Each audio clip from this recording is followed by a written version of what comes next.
Hello, everybody. Hope everyone's having a wonderful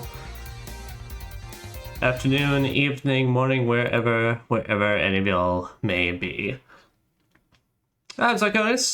Welcome back to some more Castlevania's Harmony of Dissonance. Hey, what's up, Mira? How you doing today? Hope you're having a wonderful day. Okay, good. And we're able to get the game going first try.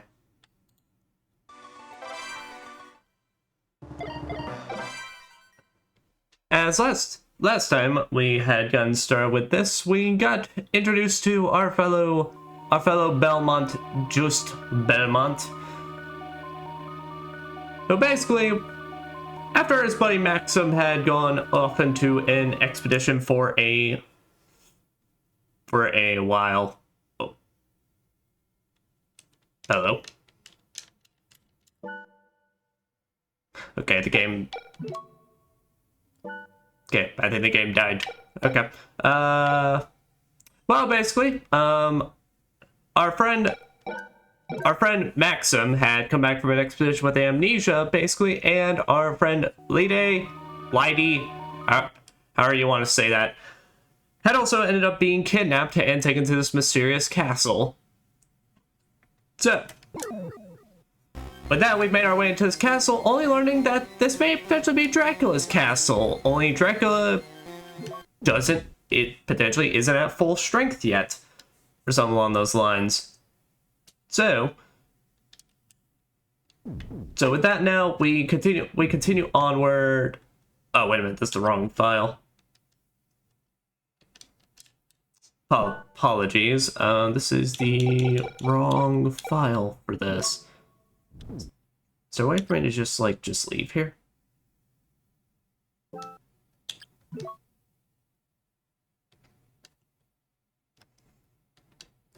I guess not. I guess once you've chosen, you can't.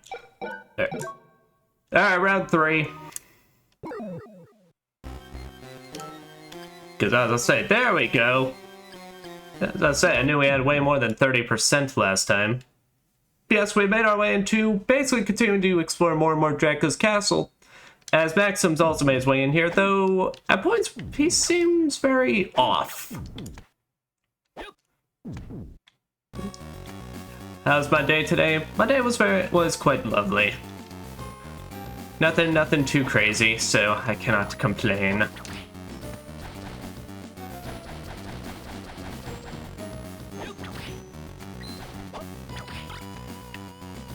Potentially may or may not play some Night Rain tonight, depending on how I'm feeling at the end of this. Basically, with these Castlevania streams, we go like... Oh boy. We are now in the clock tower.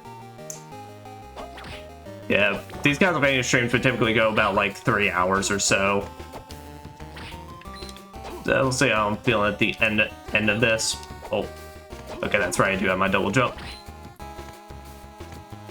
Well, we'll hold off from the clock tower because we still definitely have a lot more of the sewers to actually explore.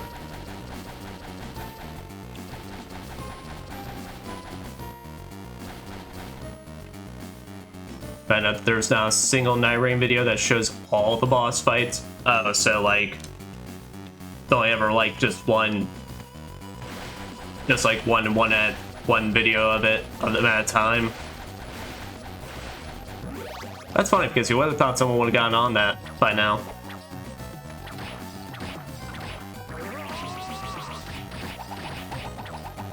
Let's set up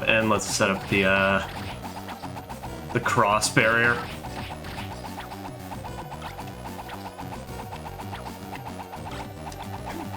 Yeah, I can't remember what the fist with wind does, so we'll just keep rocking this for now.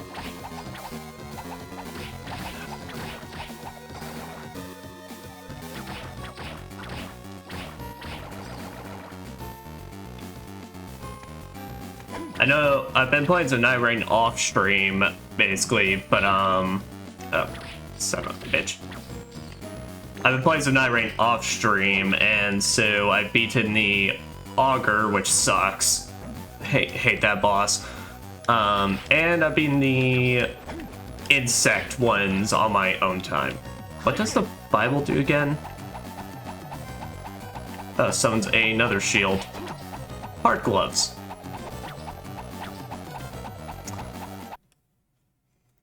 Hey, what's up? Hey, what's up? How we doing today?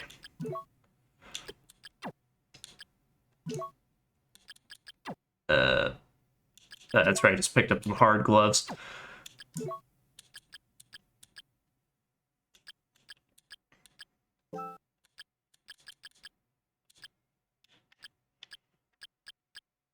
Gloves made of hardened leather. Ups. Okay, just ups defense.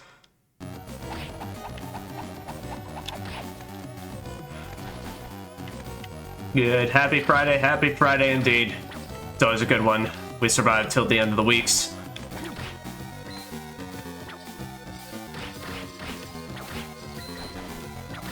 As we get to continue with Juice Belmont's adventure to Dracula's castle and his IKEA adventures, weirdly enough. What does Axe do? That's right, Southern's it like stationary. Isn't too great. Boomerang armor.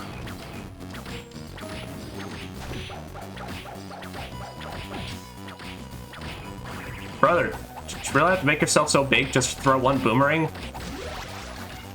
I feel like there's more effective methods.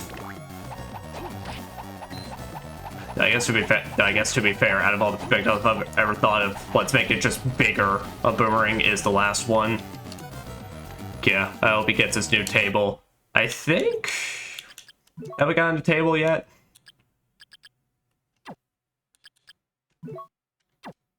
That's right. I think it's under secret info. Got share, we got dishes, we got a side table, but we do not have our main table.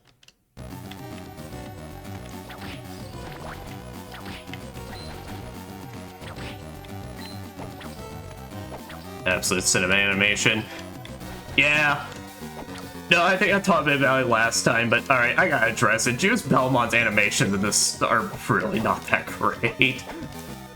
Namely, this walking animation bothers me so much because I don't know why. It's just like it looks so goofy.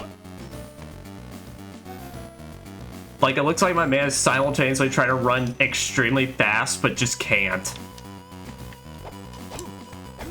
Aggressive walking, yeah. Alright, well, there's just straight up a wall there.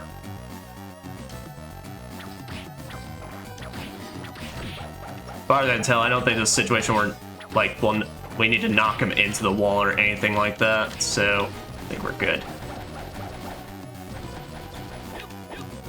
Back on up.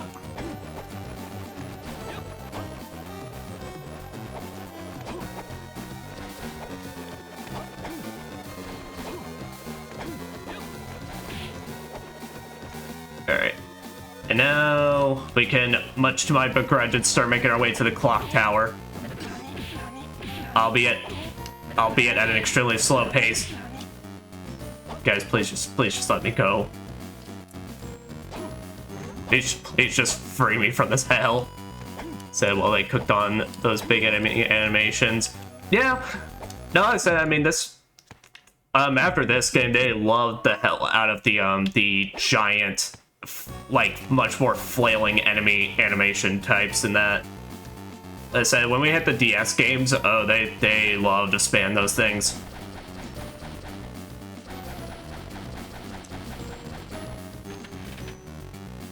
Now look, this is overall, I remember being an easier clock tower, mostly because we have our dangly whip mode. And those zombie dragons too. We do not have to deal with zombie dragons in this game, so that is definitely the plus side on all of this.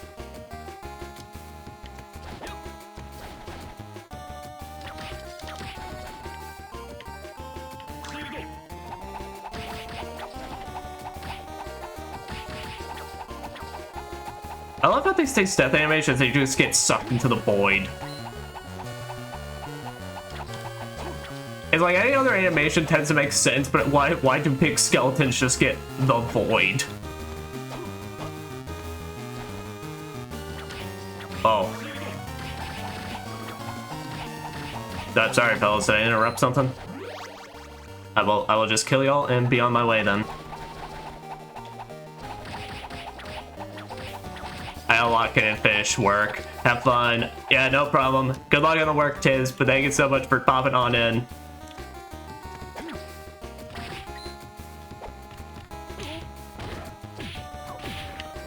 I forget my iframes in this are like basically non-existent. As I put it, we gotta lock the fuck in.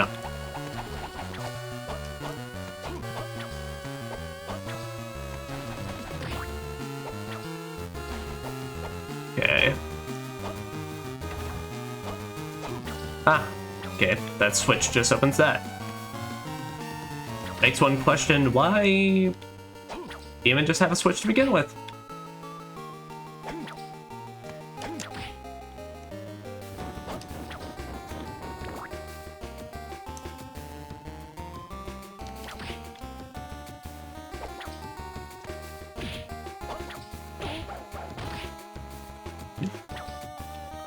It's so goofy because it doesn't even look like he's using proper swordplay. He's just flailing around the thing, which, I mean, to be fair, with a sword, that could be a proper technique in its own right. For Popol? Okay. Yeah, I'll take this. Oh, I forgot about this thing.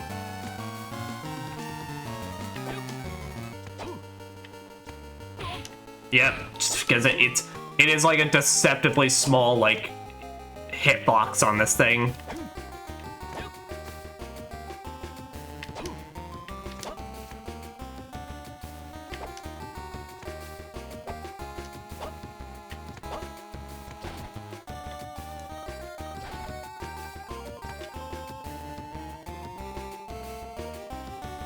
Well, I gotta do it to them.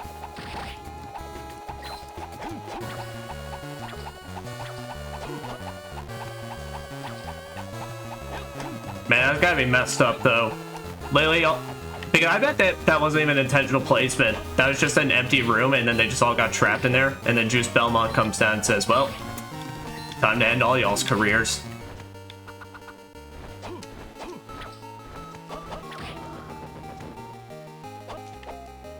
There's a hairpie. Okay, so this basically shows us all the clock tower area.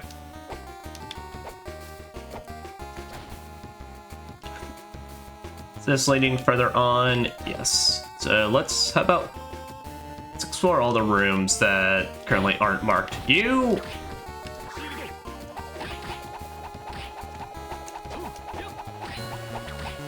Harpies will never not be annoying in any game they are in. It's midnight again. Time do be a constant. Oh. Well, someone got fucked on that.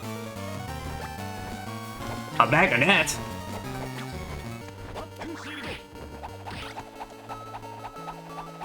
No, I don't want the axe with this.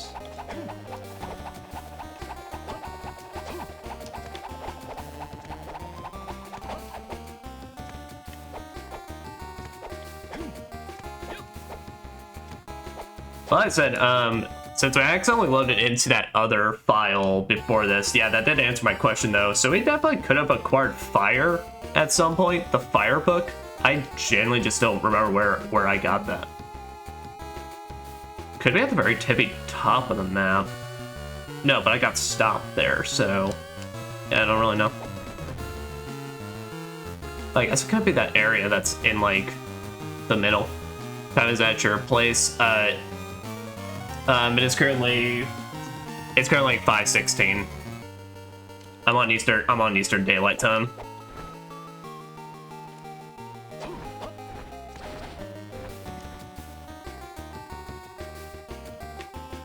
Alright, so that looks like a hallway.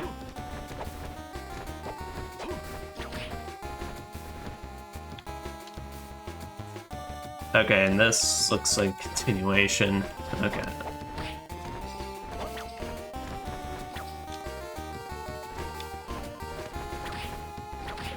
Now, can I ask you something? Fire away.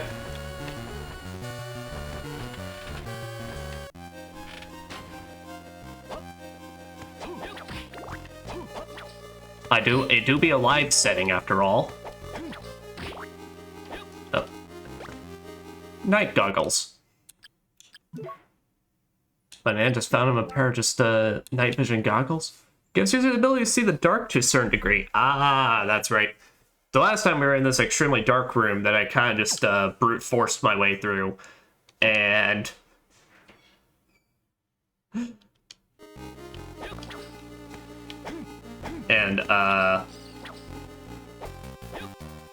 actually, I don't even know if we actually fully completed it. I think we got, like, to a certain part, and then it was just nothing but spikes, so I ran back.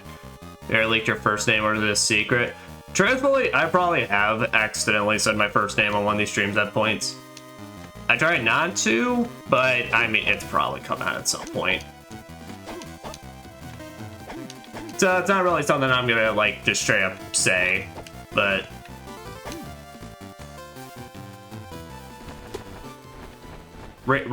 realistically, it is probably. And it is. And now here's the devil. Very appropriate, we came in with the bibble. Oh wow, they even... Oh, they even like hit up as they're going upward.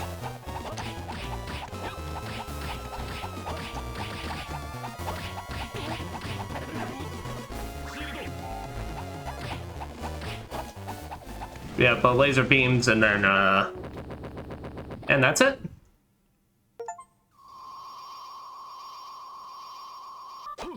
We beat the devil. He got severely downgraded after Circle of the Moon. Hot damn.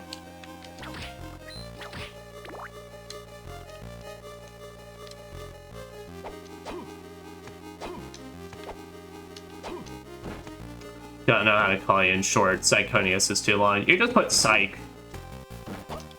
It's typically what I put as, like, say, you can say for a shortened version. SYCCH.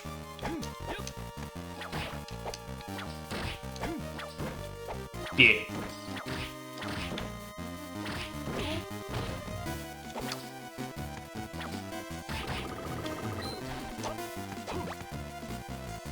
Elixirs. Is that? What about footy? That's your discretion. I'm not gonna I'm not gonna be too big on it, but I technically can't stop you.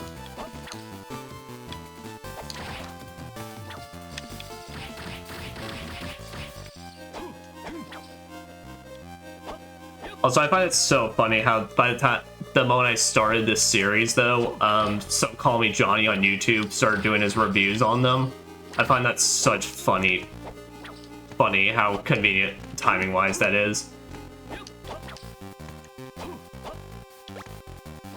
A silver trinket. We don't even know what the hell this is, but it looks cool, so we'll put it in the room.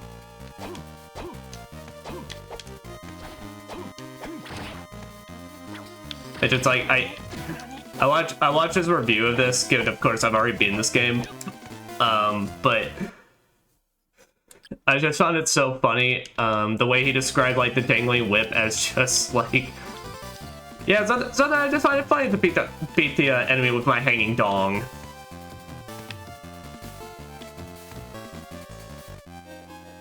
It was like something along those lines.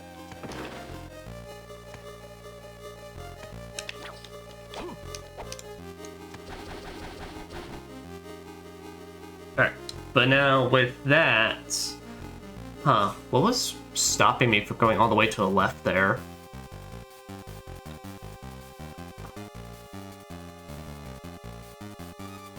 To be honest, I absolutely have my name on Twitch, Miru Zek. I name myself that way. I know that if I change it, no one will recognize me. I mean, I think as long, I mean, I would say you just change it, just inform that it's like, hey, this is actually Miru, but I changed my name.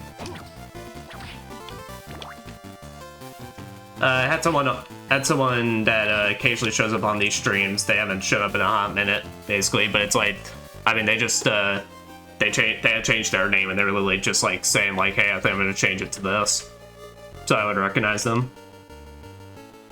So I don't think you have to hate it.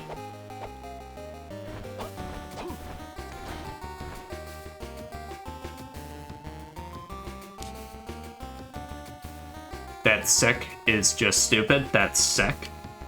What do you mean by that?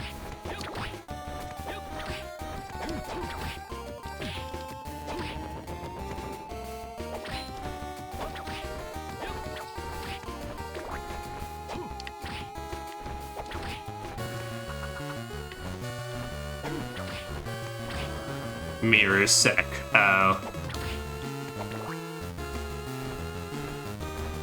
That's it. I mean, you could probably just easily change that.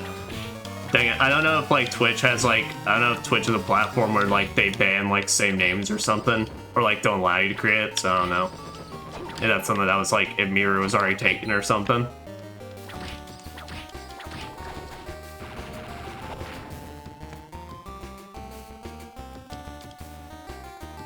Yeah, that's gotta be fucked up for that knight armor though, because that's literally the equivalent of we just whip him so hard all of his iron guts just come right out and just hit the floor like. Doesn't work, someone is using it. Well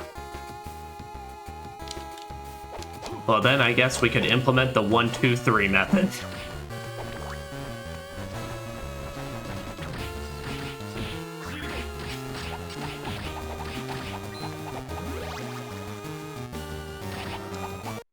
Oh, that's right. Well, let's pick this up and then scale armor. How'd you actually get your name on Twitch? Psychonius is just kind of my gamer tag that I've been using for a while. There's really no particular meaning behind it. It kind of just came out just one day. I was like, all right, I need to make some unique name for myself. So I started just sounding out words, and then for whatever sounded the coolest, and Psychonius just kind of came to be.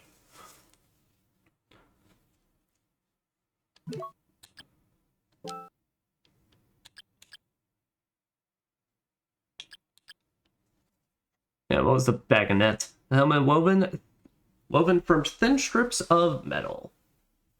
Okay, so just more defense. Yeah, but like Psychonius is what I've been using for years.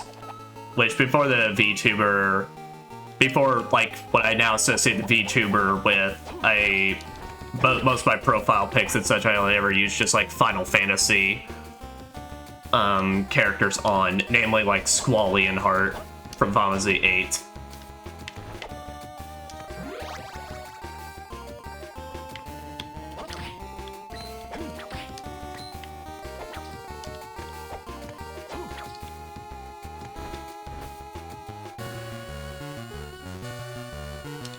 Alright.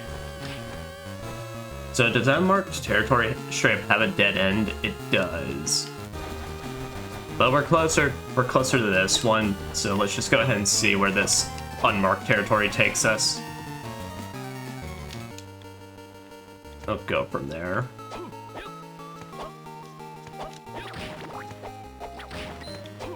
Yes, and then I could all Medusa heads. Hint card 4. Hint cards. Some spells can be cast multiple times. You don't say. Also, that's a 4th. I guess I've been doing a really bad job collecting it on them. That's fine. I don't think this game has multiple endings like Symphony of the Night. I could be wrong, but I don't believe there's any, like... I don't believe that it has any, like, weird conditions. Like how with Symphony of the Night, you need to get, like, a special pair of glasses for to fight the final boss with to get the good ending. Aria of Sorrow they did, and they added hint cards in that game to try and help you out. I have no idea. I don't have a game name. Come with the goofiest name. There we go, I'm happy with it. But Miro is like the main one. For example, let me drink my water. You know what? I honestly dig that one. Dang it. Let me drink my water. But I got you. I mean, I mean, for me, if I want to go with one of my goofier names, well, I like to then use the name Dikhed. If you want to know how Dikhed is spelled, D-I-K-H-E-D.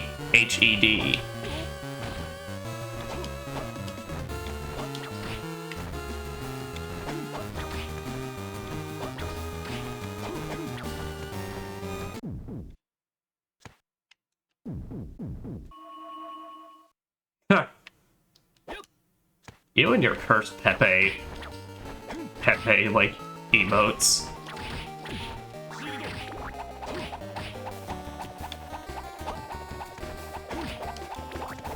W, it is pretty good.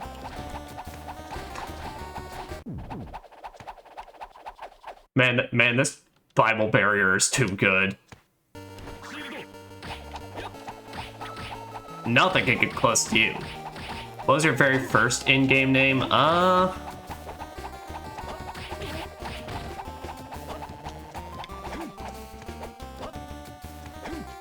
actually trying to think if there ever was a point, like, before I settled on Psychonius.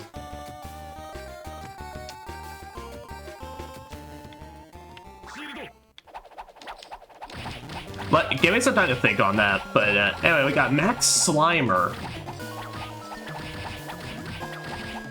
Yep. It's really putting in the fight here.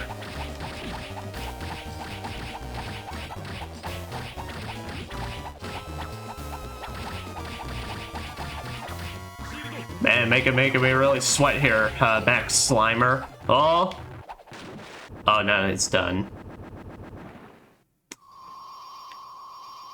Yeah, I think I talked a bit about it last time, but that's kind of what I mean with Harmony Dissonance and its difficulty. It has a lot of busted stuff, basically like Symphony of the Night. There's a lot of spells in this game that are straight up broken, like against certain bosses. But the bosses themselves just really don't put up that much of a fight. Like, some of them hit hard, yeah, but it's like, a lot of their movesets don't tend to, you know, a lot of their movesets don't really tend to, like, make you have to think or really think about positioning yourself. Like I said, the issue, it's funny because in this game, I actually wouldn't have minded the more bullet helly aspect, like some of the more bullet helly bosses from Circle of the Moon, given Juice can, like, dash like a coke fiend all over the place. But no, but it's like a lot of stuff here is just like really slow or just barely puts up anything. Those zombie dragons were hard, but not more than me, dear God. No, but I mean, that's it. Not you being hard, but that's what I mean though, is like those dragon zombies in Circle of the Moon were hard as fuck because Nathan had such a stick up his ass and and you had to double tap to start running and all that it just felt crazy. Juiced actually feels like with his speed and such, that would be a pretty decent challenge for him.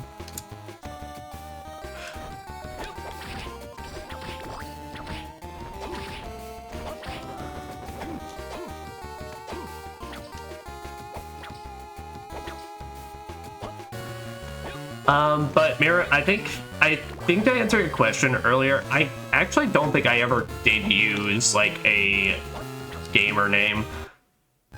I think it was mostly just before I settled on Psychonius, I would kind of just keep doing the same thing over and over again, where I would just sound out different things basically and just settle whatever sound cool. Like just like start making sound in my mouth, just like Warcalis or something like that, and it'd be like, nah, that sounds lame. Or I would just go with my actual name and then just put a bunch of numbers in front of it. Yeah, but I think it's like, I know it was around high school, around the end of high school, where I fully settled on like Psychonius being my thing. Mostly because that was when I finally made a Discord account, and that was kind of just like, that was when it was born. Yeah, everyone did it. Yeah. Anyway, hello, Death. Ah. Juice, what kind of response is that? Or is it going, Death has returned? Mortal, you know of a man by the name of Maxim, do you not? Yes, I do. What about him? I believe that man has discovered objects that hold my lord's power. You mean Dracula's remains? My lord's fragmented remains? Now it all makes perfect sense. Well, good job, Juice. What on earth are you talking about? You have provided me with an answer, so I shall reward you with an explanation. It's simple. This castle is a creation of Maxim's will. What? Nani? He's not capable of such a feat. True, the original Maxim, but possession of my lord's remains changes everything. The castle's two spirits now embody my lord's powers. The castle's two spirits? Two spirits exist now within his body. His original spirit and a wicked spirit born from my lord's remains. What a ridiculous notion. And so two castles were born to embody the two spirits. Of the two spirits, the wicked one wanted the castles. The wicked one wanted the castles most. Wait a minute.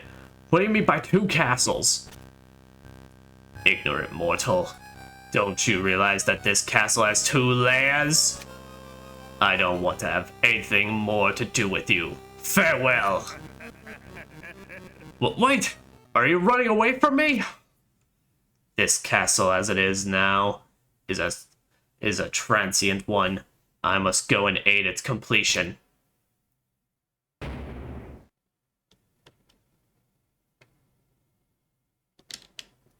Alright then. Well, I guess let's just poke around with this and see. I'm sure absolutely nothing will go wrong. Ah, that takes a bit. This is the same place I was before, but the aura about it has changed.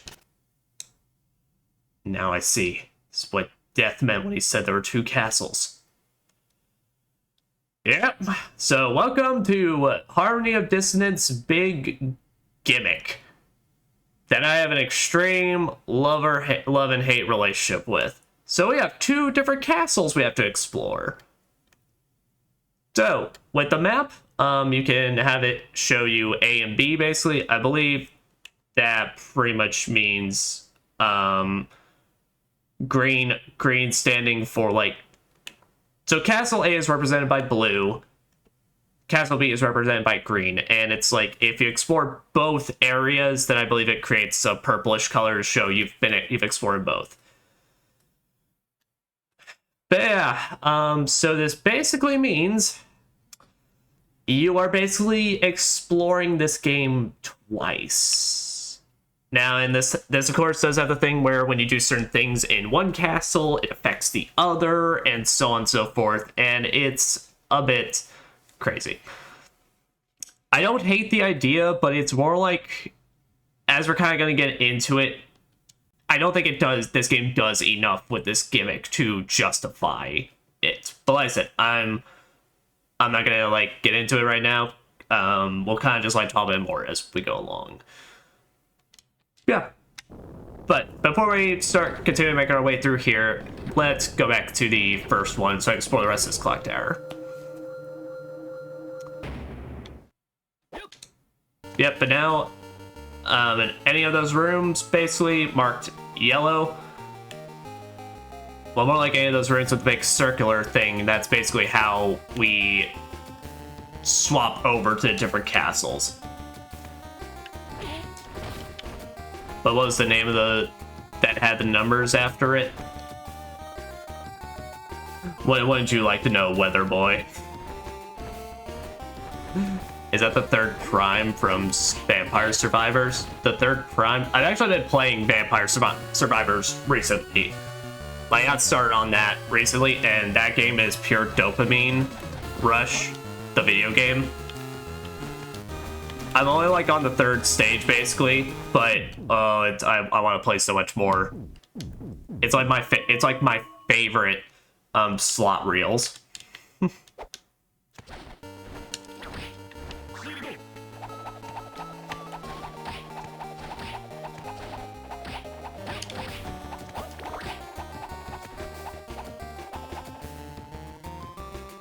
My only real get and I guess it's like for me the only real reason I could think that they probably thought about like the 2 castle idea was probably because Circle of the Moon didn't have something like this. Circle of the Moon just had like, you know, the castle, the explore, and that's that. So I think they were trying to do something like Symphony in the Night where it's like, well, two castles, basically, you know, it adds a lot more variety to it. Because Symphony of the Night, you had basically the inverted castle at the end of the game, which, as I kind of stated, I have my own issues with that. Mostly because, well, you're exploring the same areas, but upside down, which I don't feel like is complete enough reason. Oh, I remember this guy. This guy's funny. So you can't hit the shield, but you can hit his face to knock him back.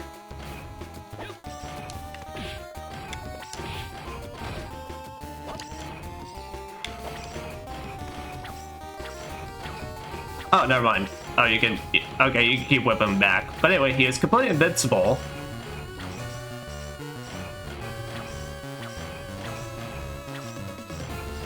Except for the power of crushing gears.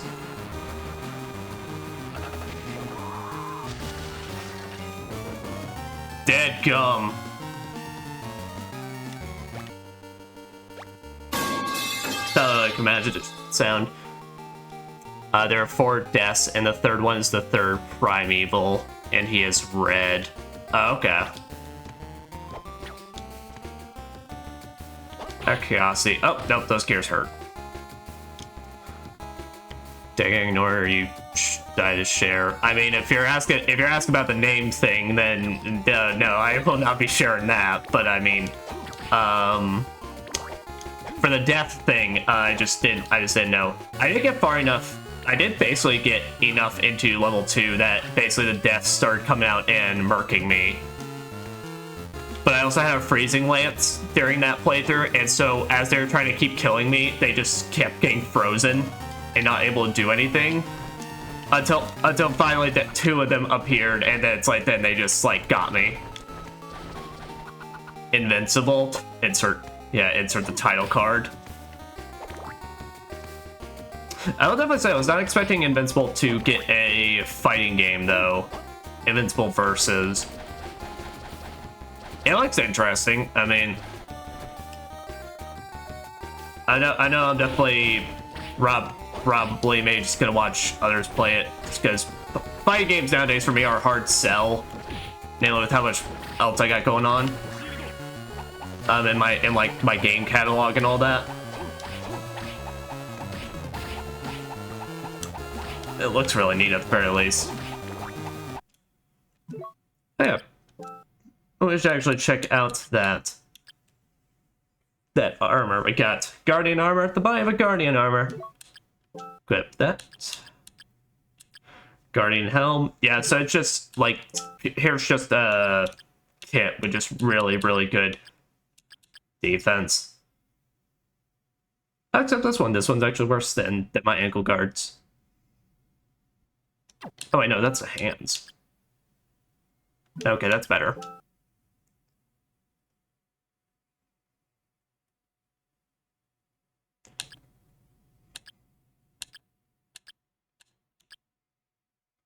And persuasion, I'm really interested. What could go wrong if you leak your name? I take it as if it's beyond you. I mean, anyone else's. I mean, I just don't want to say it out loud. It's just as simple as it goes. I mean, it's like it's just privacy thing at that point.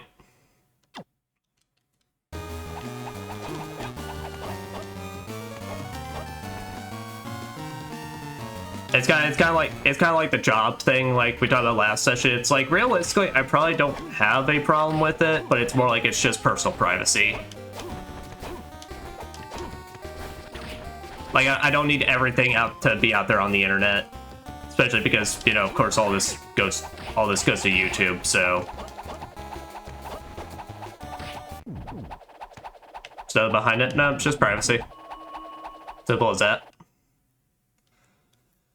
All right, so now with that, we've scrape the clock tower, so now we can officially...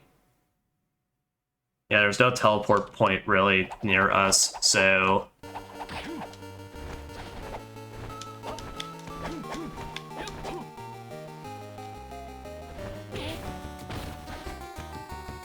I don't know, stupid guy. You're not stupid. I mean, like I said, I mean, realistically, I mean, shit, there probably... Decided when I started out on this, I won't lie, there probably is a moment or two where my actual name just straight up got leaked at some point, or something like that. But like I said, now I'm slightly more responsible with it, so if, you keep it on the down low, let's keep it on the down low.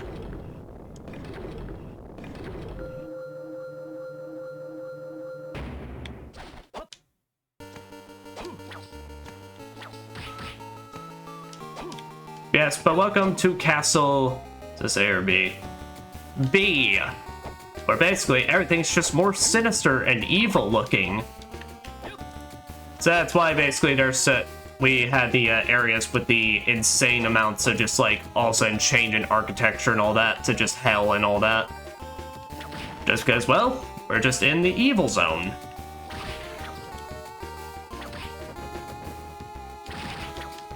So it's basically we got new, not new areas, but pretty much like same areas with the different enemy types and such.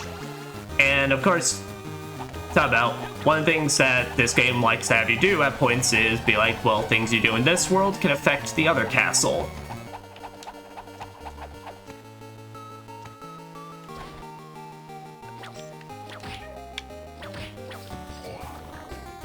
And that's really what it just comes down to. It's just like, I don't mind the second castle idea. I just wish it's like there was more done to it. Because, I mean, you don't even get new music for this place. It's like, it is the same themes as you go. Now, the red sky and such is cool looking, but... It's kind of like something in the night where I talk about that, where it feels like more of like a... It feels like it's more like kind of just an overly done way of trying to add more game time. Are we gonna add sound effects or emotes? I mean, emotes I can't really do as far as I'm aware. I think that's only for affiliate status. At the very least. So, I mean, sound effects. I mean, I got my own. I got a frying pan and such. Damn, that was loud.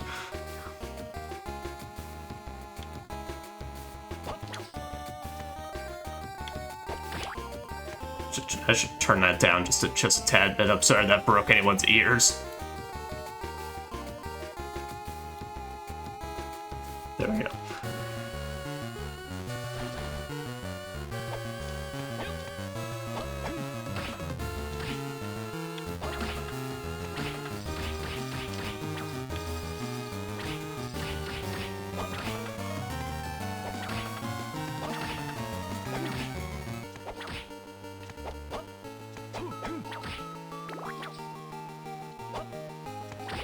Yeah, but I mean, pretty much like, hit affiliate, it's like I would love the idea of being able to add more interactability stuff. Mainly just through like small stuff, like it's like playing sound effects or something like that. I'm not looking to make have streams be kind of crazy in like that aspect, much more just like chill but I wouldn't mind the idea of like being able to just like be like pay channel points or something like that to play like sound effect or anything.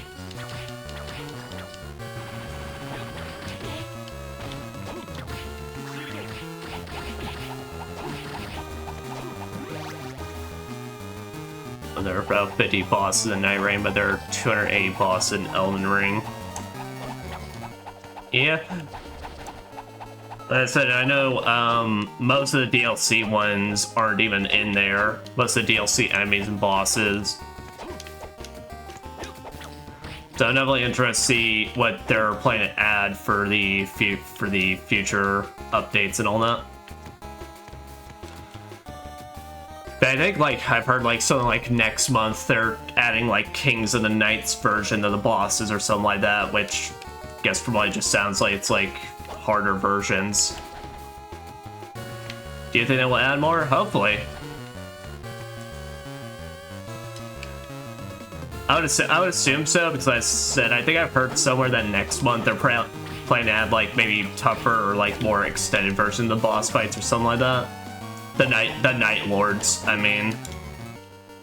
I know they definitely need. I know there's definitely going to be more Nightfarers because that selection screen looks like it only takes like half of the space. That'd be for like even more characters. I need Radon, you know? Yeah. No, and I definitely want to see them bring back more. Yeah, I'll hold that thought.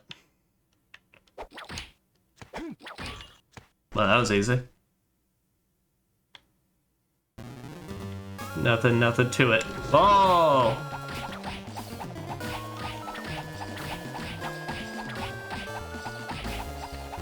He's, oh, he's flailing. He's doing something. And now he's doing nothing.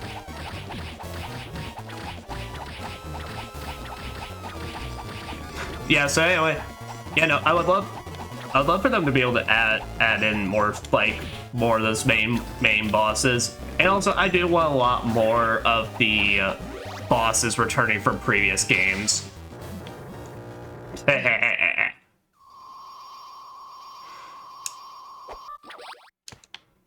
Because the ones we have are really cool. I actually even was playing last night and saw that Smelter Demon was put in there, which I never thought Smelter Demon was coming back in any way, shape, or form, and that made me really, really happy.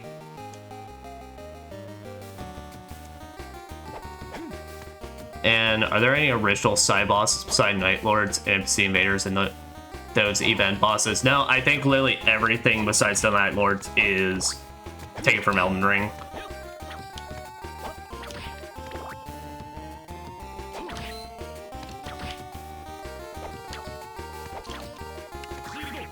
And really, even then, they're like new, unique mini bosses or side bosses are still like even then, like for the remembrance stuff and all that, feel a bit like okay, this really isn't anything special.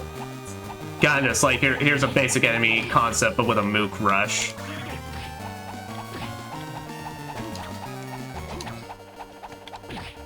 Which, like I said, I think the idea is probably just always going to be the Night Lords are going to be their big new exclusive thing, since those definitely going to take up the most time in development, and then everything else is going to can then be taken from another game. Since even then with the returning bosses, they still even like adjusted them kind of more for Elden Ring's combat system by giving them new moves and such. But it's like, it's nothing like crazy. Like, Smelter Demon, they gave him like this brand new wave attack. Though I did freak my shit out when I saw him go blue mode, like for his last bit of the fight, because I'm like, I immediately started screaming, guys, watch it, he can interrupt his combos. Wind Cloak.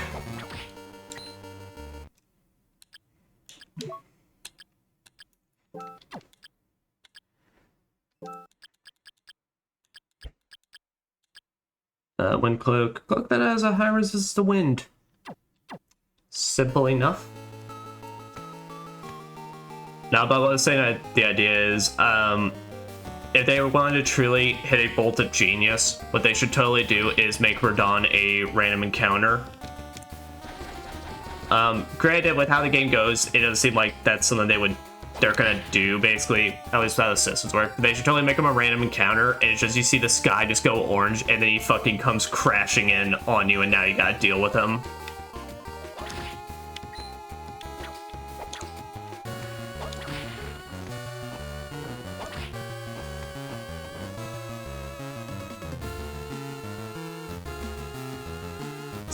Surprise random Radon, bitch.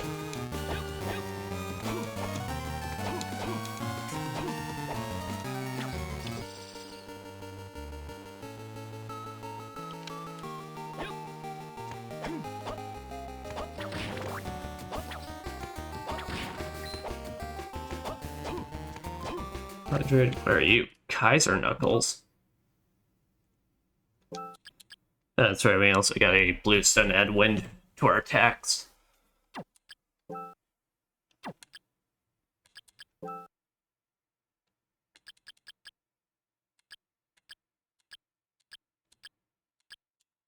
Got knuckle. It is said that the knuckle band was once used by emperors. Okay, ups our attack a little bit, but I don't think that's nowhere near worth the sacrifice we have to make for defense.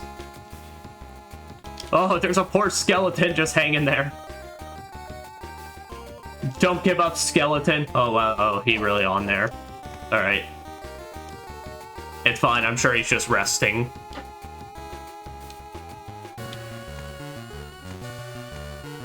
All right. Well, now we got the option of heading left or continuing downward.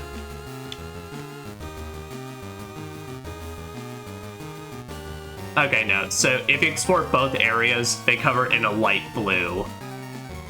Which actually would make more sense, because I think that'd be the actual combination you get out of these colors.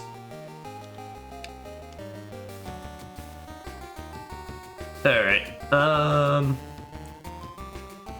could go left or continue more downward. So we'll continue more downward. My internet is down. Oh no! I'm sorry.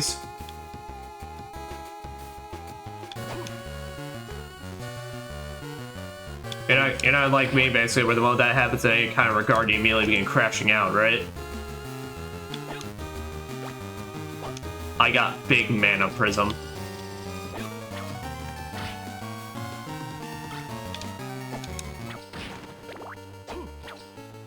Dude, I had one of those where, unfortunately, I have made this stuff part of my life too much, and now I freak out when it's gone.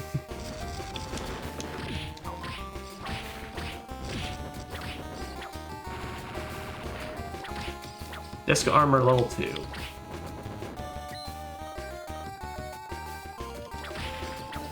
Ha! Nice.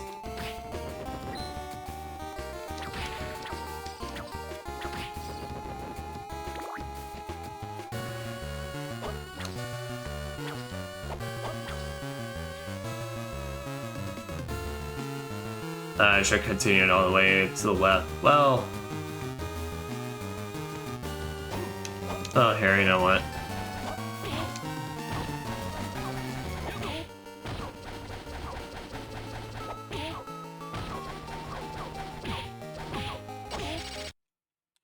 Jeez.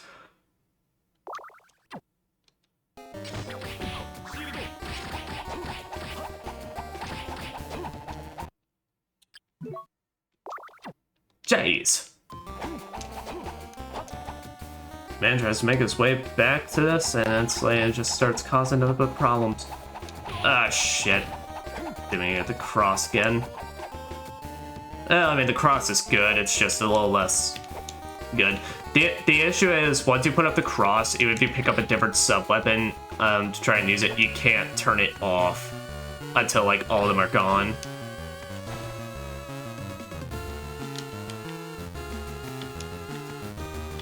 Oh, are you serious? I can't even actually pick it up.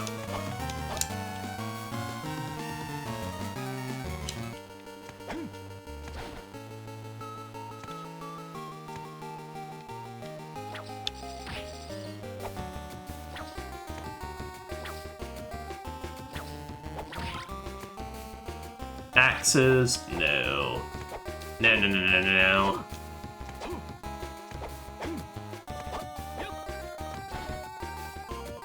Alright, well, we'll have to make our way back up here.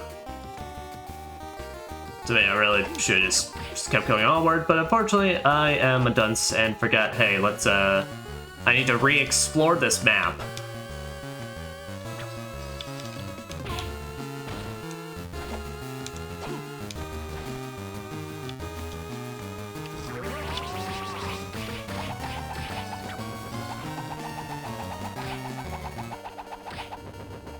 I'd say this works perfect for them though. Just swap them out, swap the armor off, and then swap them right out of midair. They have no chance.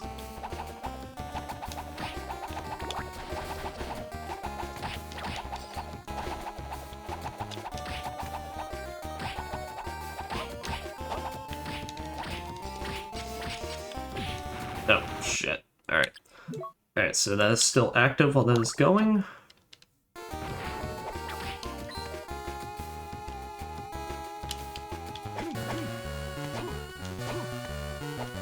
I wonder, you know, medicine jar. Can't remember if that's an actual collectible or not. Anyway, so here we're gonna have to make our way back up there now, unfortunately, because, well, in your machine moving above. Yep. Because now we can go and pick up that item.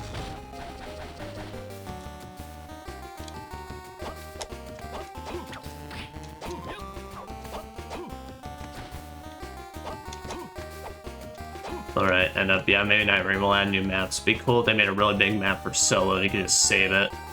But there would still be that zone.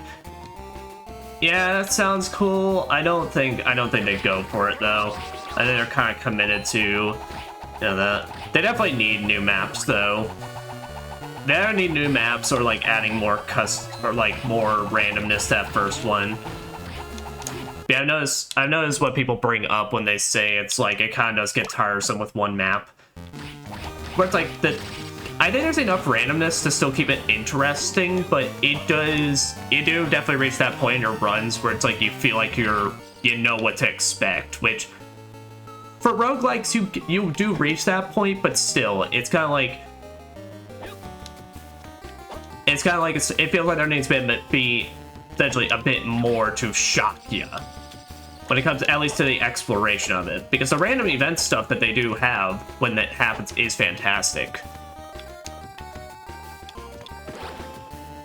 Obtain crushing stone.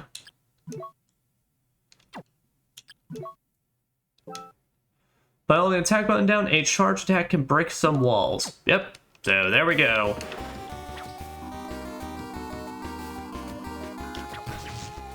So now if we ever find one of those breakable walls, well, we can do it. The ones that look like basically they're made of just blocks.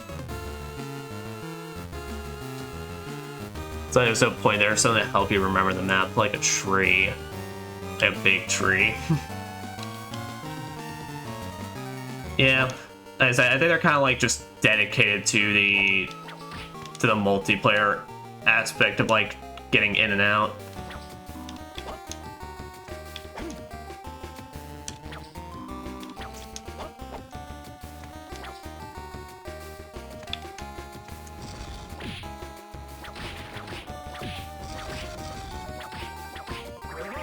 Now, the unfortunate part about this crushing stone, though, is that it completely gets rid of your whip dangly form. So you have to constantly swap it out.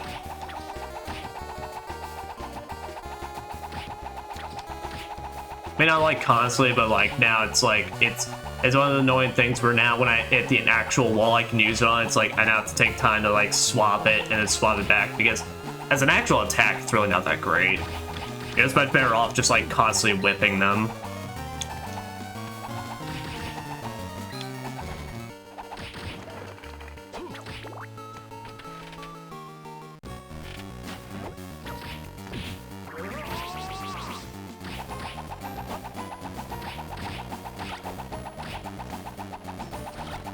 I'll say no, but let's give him a cross.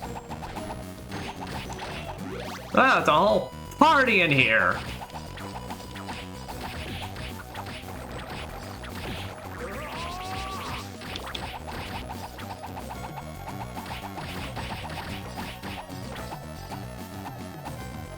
Just that first Elder Ring area, but better. Like, I take it there are those extra areas like high mountains or these big bubbles. Yeah, I mean, the shifting earth stuff is really cool. And I think like a good idea to be able to do that would be like more so expand on those kind of areas and make them proper like maps to explore. But it's like you can actually have a dedicated mountaintop area and then have now Limfeld potentially be like a shifting earth location or something like that.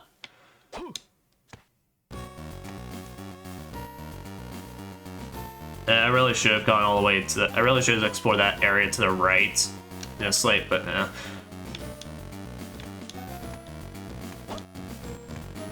I mean, we'll be back. I mean, we'll hit that point in this Castlevania. It's a Castlevania game. We'll always be hitting that point where it's like we just then gotta start going around and hitting and checking locations off. What are you? Melty zombie.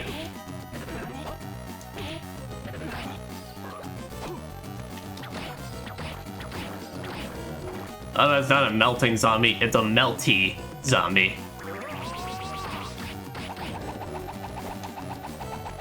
I like that. I enjoyed the big castle and how the whole world turns into Radon's arena. Yeah.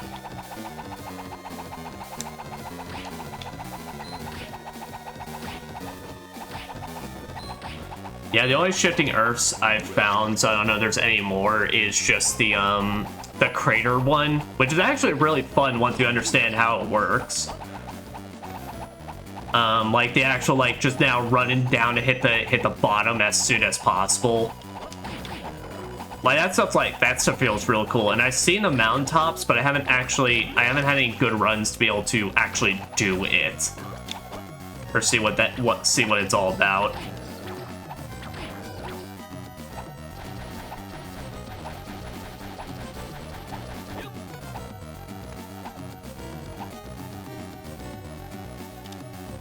So that's definitely what's keeping me, like, really, really want to keep going in that, besides actually beating all the Night Lords. It's like seeing all the different stuff like that. Thanks for chatting the stream. I'm going to bed. Okay, Mira. You have a good sleep, and thank you for sticking around. I appreciate it. I just like that shit. Yeah, no, absolutely. I'm assuming you're talking about Night Rain and sleeping. Because I also agree to both.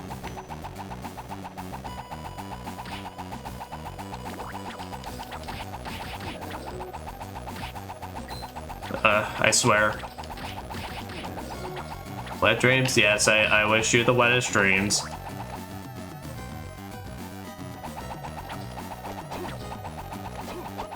May they leave you feeling moist.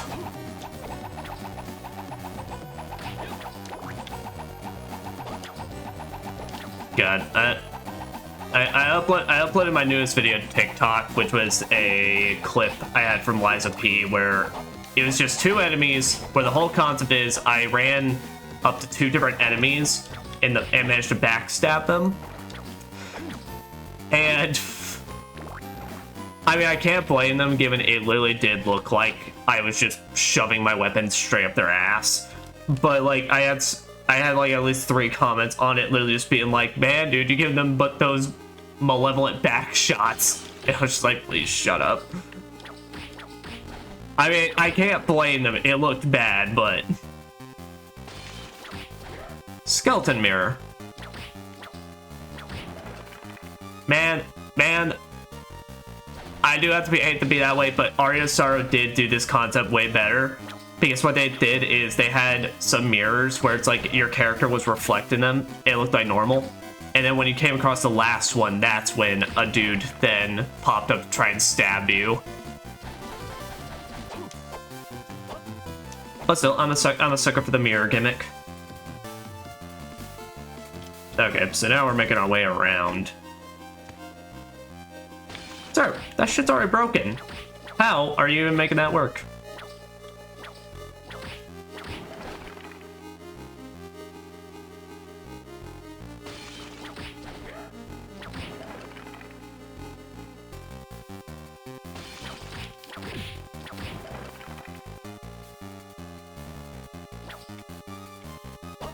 Alright, there. Ah, winner, winner, turkey dinner. Man, it's a shame Juice doesn't get to experience wall meat. Because I guarantee you, that stuff tastes a million times better than just whatever, all this chicken he's just finding just laying around. Get this man some pot roast fresh from the wall. What was... Okay, Hydro Storm. Yeah.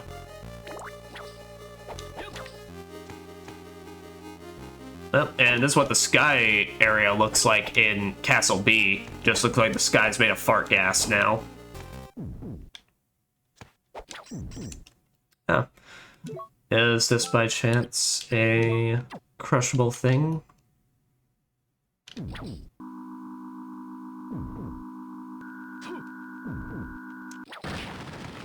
It is. Very, very nice. Alright. Obtain Heart of Vlad. Ah, yes. So now this is our big gimmick. So just like Symphony of the Night and, well, Castlevania 2, Simon's Quest, I think it was, if you ever played that, we're back to collecting parts of Dracula. One of Dracula's bodily remains has the power to negate petrification. Yep, and for each one we managed to collect, we then get a special buff. Which one of them we already kind of know the location of, the eyeball, just we weren't able to reach it because we need super jump.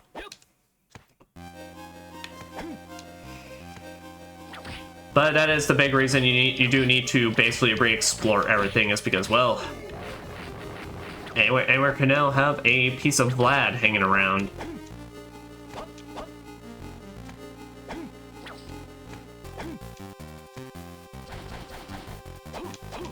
But to be fair, I do love the actual idea though of, you know, the actual parts you are collecting around here do give you really, really good upgrades.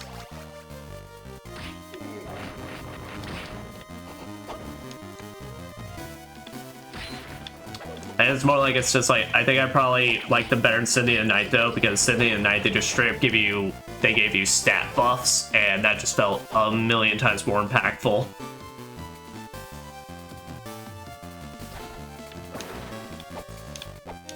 I can't remember. I think one of them probably gives us stat buffs in this.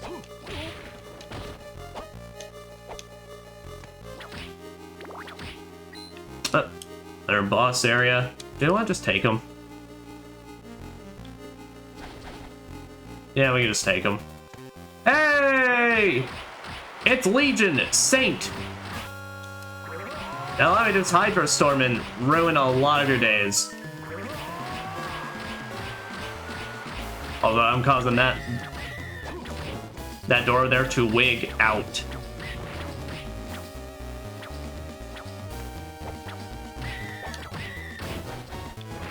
By the way, at least it's good to see Legion got back his boss status compared to that weird phase he went through in Circle of the Moon.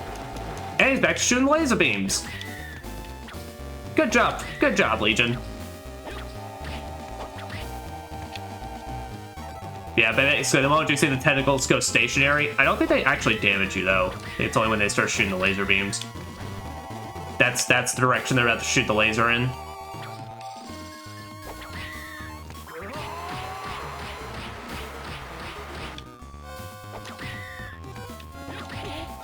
Whoa.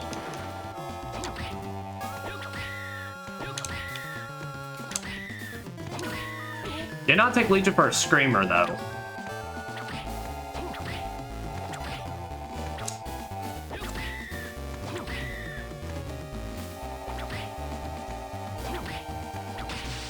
There we go.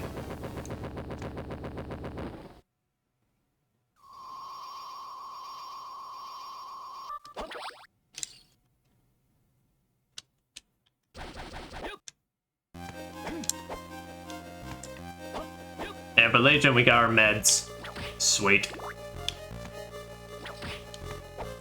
To be fair, Nathan did need his blood pressure pill in the first game, so Juice is just here to get his normal medicine. Fun, I don't even think I needed to do that. Well, I guess technically, if I wanted to come through this way, he would be required, but... alas. Well, what we could do now is actually make our way back across to then explore the rest of that area to the right. Just cover all our grounds.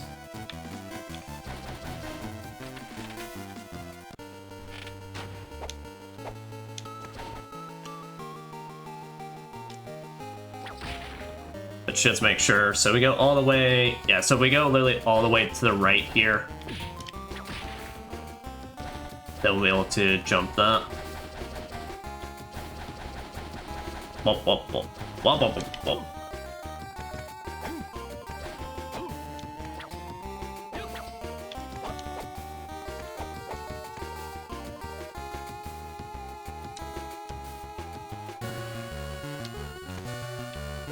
And but playing back through these games though, damn, fuck that one, fuck those two Medusa heads in particular.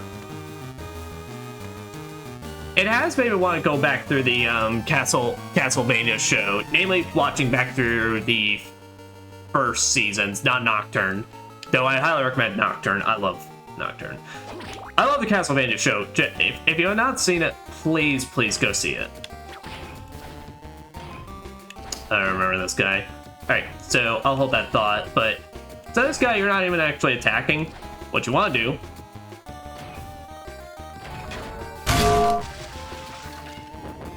do that.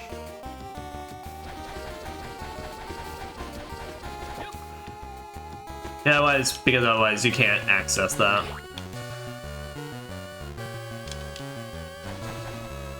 But no, it's actually been really making me want to watch back through seasons 1 through 4 of the original Castlevania show, because dude, that show is so good.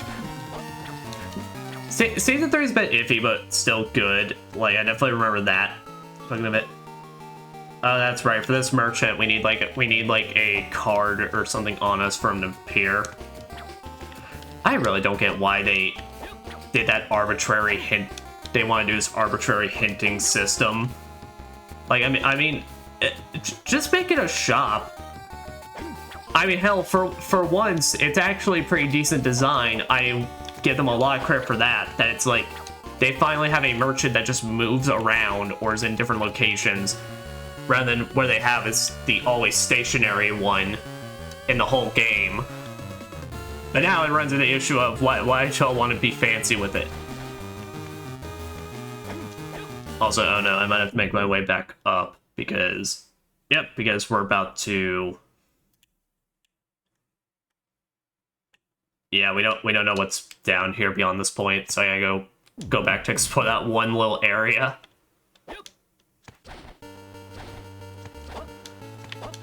Because in Aria of Sorrow, for as much as I love that game, I hate how that in Dawn of Sorrow, you literally have your only one shop area.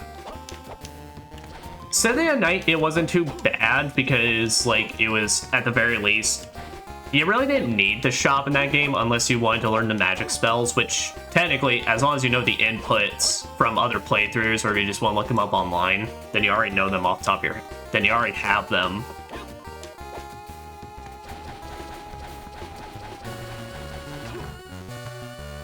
Wonder if I can actually hit myself with that hammer. Probably shouldn't do it because it'd be a pretty bad idea, but I think it'd be funny.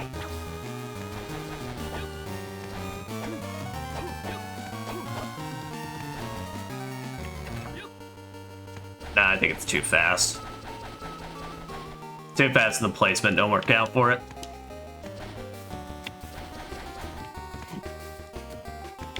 But no, but the Castlevania show, or rather, let me get off. I got my point. In Dawn of Sorrow, it's more obnoxious because you actually do straight up need the shop in that game if you want better weaponry, because that game implements a crafting system that I have a very big love-or-hate relationship with, but fact is, it's there. Then you have to go back to that one shop constantly if you want to actually use it.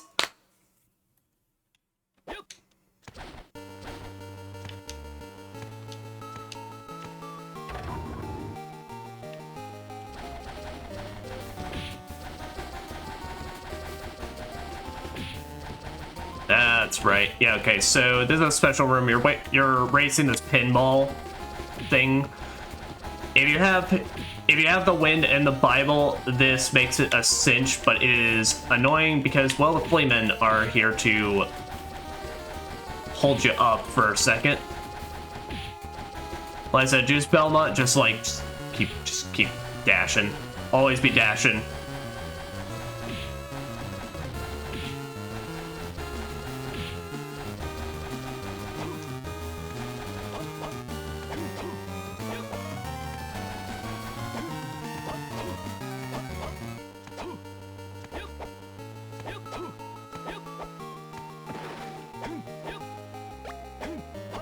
Healing Mail and Heart Choker. Yep, and I think we managed to beat it. Yeah, because you don't get it in time, then, oh, How the hell does a stationary ball hurt you? Yeah. But anyway, if you don't manage to get in time, well then, as you see, it blocks your entrance and you can't get your cool stuff. Which, the healing mail, when standing still, this armor restores its user's HP slowly. Yep, they basically have an alternate healing method. Same to the one from Circle of the Moon. Only this one you don't need the card system for.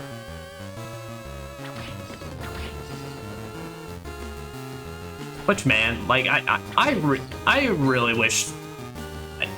Like I said, Harmony of Dissonance, I think, still has its own strengths and such, but I really wish they had brought back the DSS system. Just take out the grinding, and it would be perfect.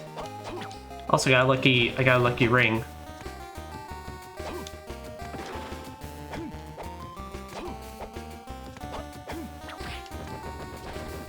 Just literally, if you just put it back in and added and just took out the grinding aspect to it, it would be amazing.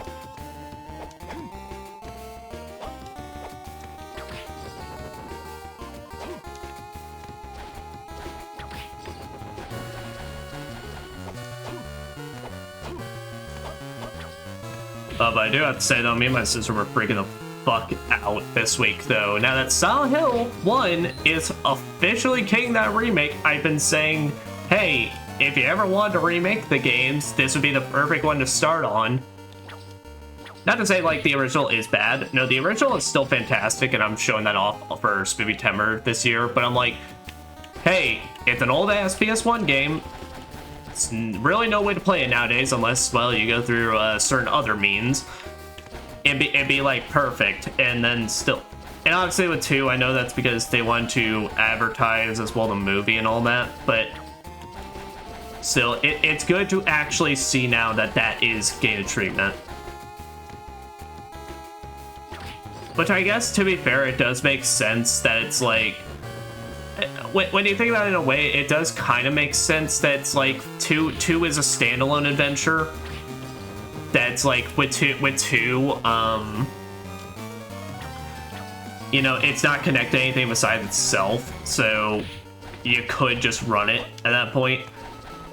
And it's like, should it be a failure, then of course, well, then that'll be that. Where, like, if they had done 1 first and it was a failure, well, then that's like, it feels kind of weird now, since that means there'll be no chance for 3.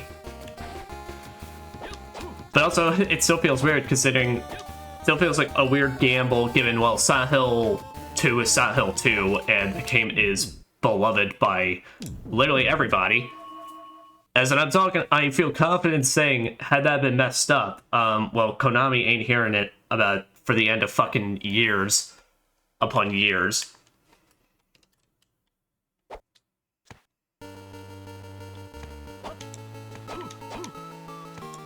Alright.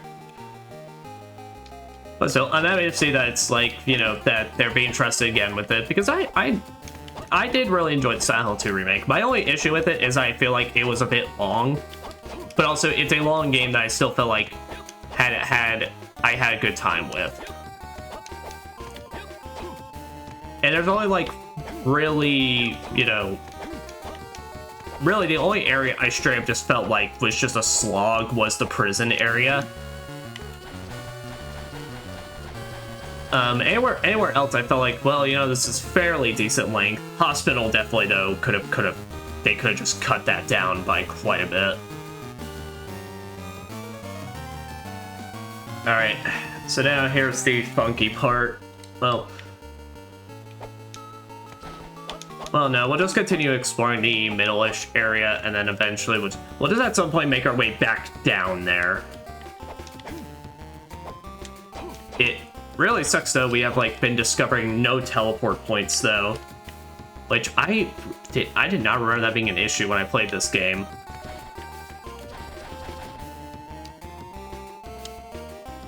Like, I thought I remember there being way more teleport points, but, like, I guess I'm wrong, and it definitely feels like it's very iffy aspect to it.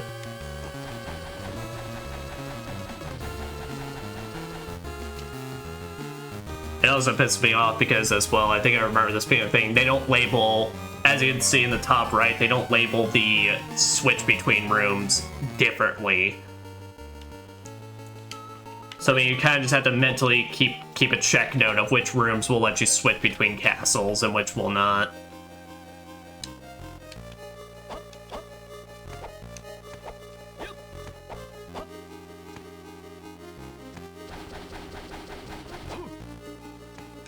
I've also just realized while I have kept my marker idea in this game, it now kind of feels mute, given I'm now confused about like where the placements I put part of the castle A or B.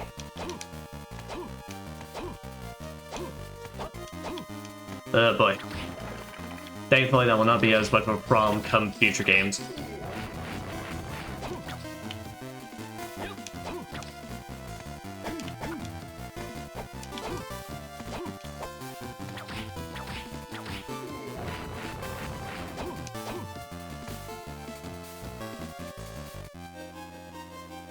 Just keep running top up here. First a max heart up. Yeah, I'll take back the Bibble one because that shield is really good.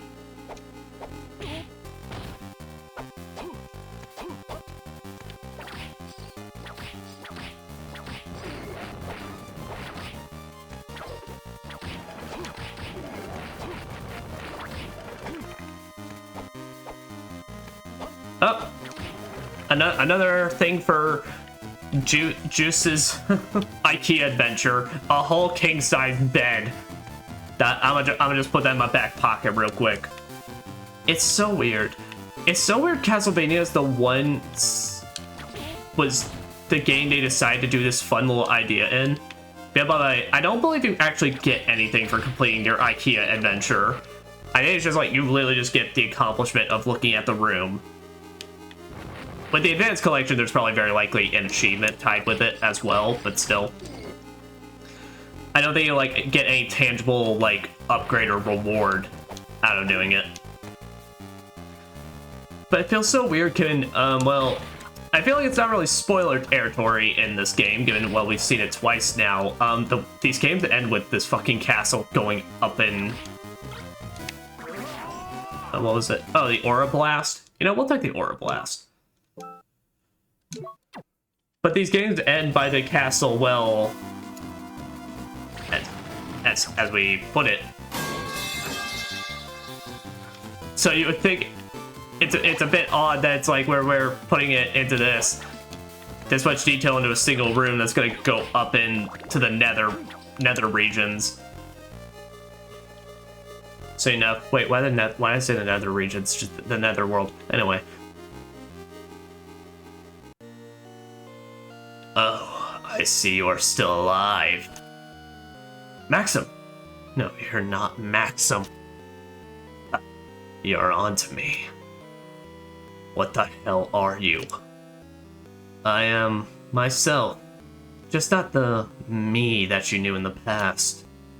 This man's suppressed desires, coupled with his possession of Dracula's remains, gave rise to a separate spirit, and that other spirit is me.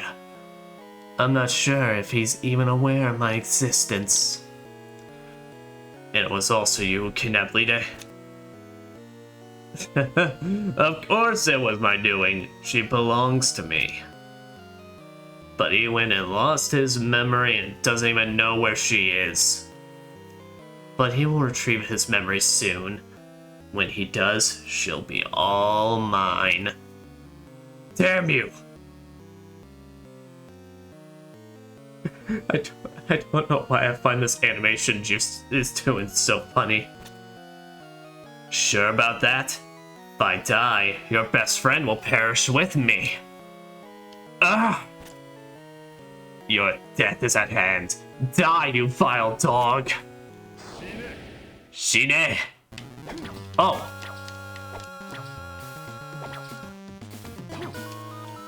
Okay, becomes something I can't hit. Shadow! Do something I can't hit now.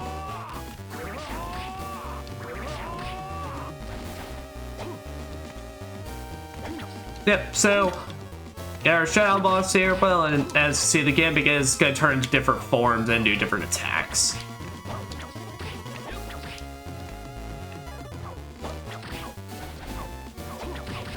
I do like the idea that, well, because it's we now have Metroidvania with a Belmont, basically, that they decided to go through with the idea of, you know, kind of picking up on Simon's quest and the fact that it's like all this is caused because Maxim decided to pick up the remains. Also, wow, Aura Blast is busted, and that costs like nothing to do.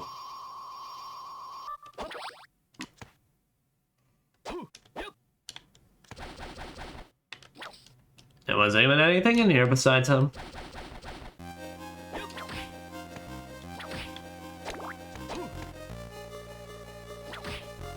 But it's like we're back to being a Belmont and we gotta take care of those parts, bruh.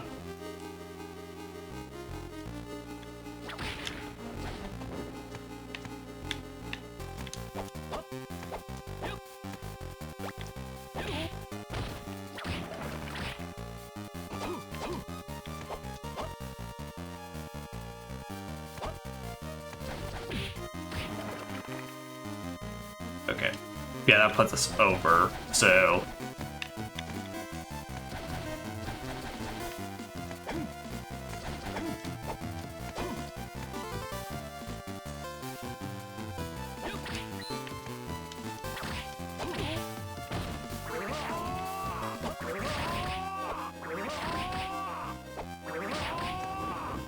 So just keep shooting, bro. It's so powerful, apparently. I mean, honestly, I'd be willing to switch out the weapon just to not have me be so busted, but not for the dagger. Not for machine gun dagger.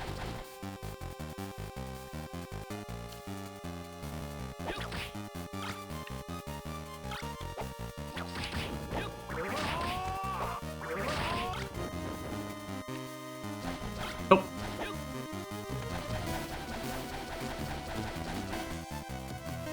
All right. Well, that now we're actually in a pretty free position right now, so what we could do is, because we're closest to it, we'll just continue going upward, and so we'll be back at some point just to clear out that bottom right. It is kind of an annoying position that they put us in when to actually then decide, you know, this is to introduce the dual castle gimmick.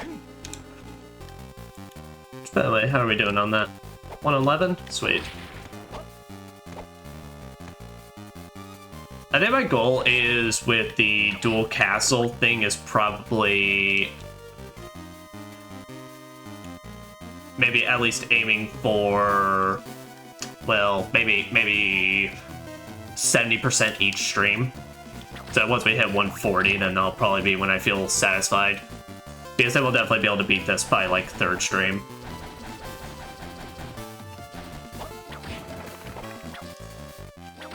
Like I said, because even with the dual castle game, I still feel like this is one of these shorter Metroidvanias, just because of the fact that it's like you're not. I mean, you are basically running back through areas you've already been, so it's like you do kind of already know what you're expecting. Like I said, it helps that it's like they don't have to grind. Lord, if the grinding was just as bad in this game, though, oh, that would probably be like, oh, this would probably be the worst game ever. Spriggan? Holy crap! They totally bring this thing back for Bloodstained Ritual of the Night. There's an enemy in that game that, I don't know if it's necessarily called the Spriggan, but it looks exactly like that. The enemy that's nothing but like torso and legs and a head, and that has like magical lights coming out of its back. And Ritual of the Night is actually what you beat to get your double jump in that game.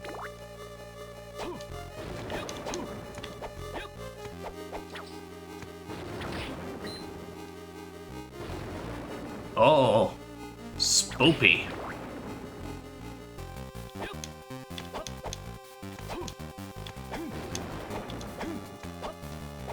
But also doesn't play like clearly there's a shadow like at every window posing up to try and scare Juice.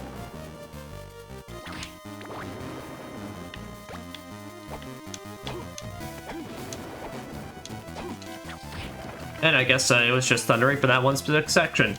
It's like a big sandwich.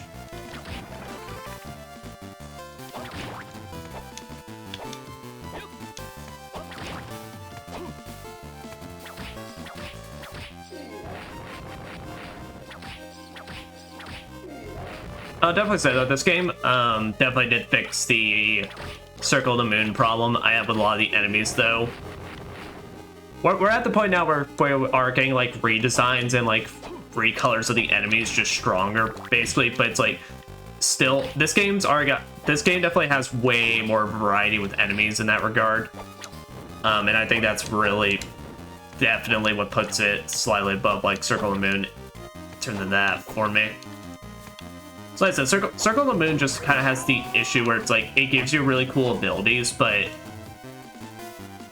and every enemy has a different way of attacking, but still, it's like, at some point, I kind of get sick of seeing a knight that does a slightly different way of shooting at me with its projectile. I think we already have a thing marked for this area. Yeah, we do. So we need super jump for that. So that goes for both worlds.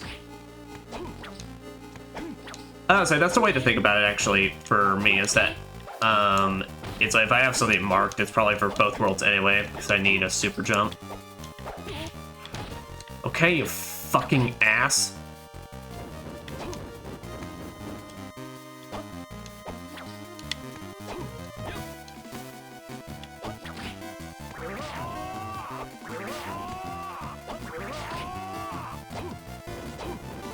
I love how the enemies get more invincibility frames than me.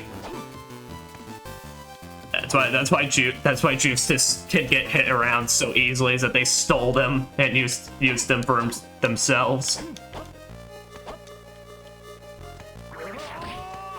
Oh no. Wait, is this door about to be locked? I really hope not, because, well, it probably is. I'm now gonna have to make my way all the way down with no warning beforehand.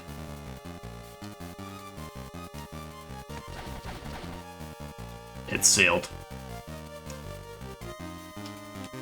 Great. Great. Love that design. That's pretty shitty. Like, I done it last time where I thought, like, I was actually kind of appreciative, but, like, I'd much rather you, though, keep this level design much more linear if literally all it means is I'm gonna travel large distances for pathways that lead me to just stopping. In this case, it's not even because of anything cool, it's because a fucking door is locked. I'd be less pissed off right now if it literally wasn't, that's just leading me to an area I've already been and that I've properly explored. So that's dickish to me. It makes no fucking sense. But whatever.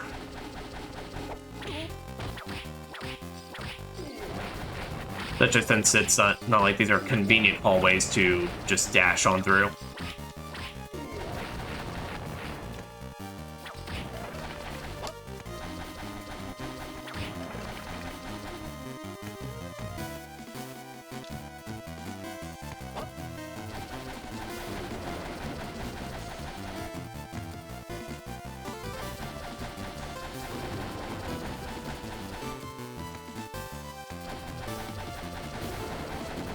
Yes, you're very spoopy.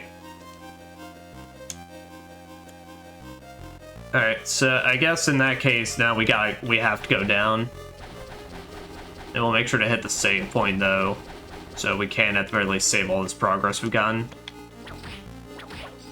It's good for the completion status, and that's all that matters.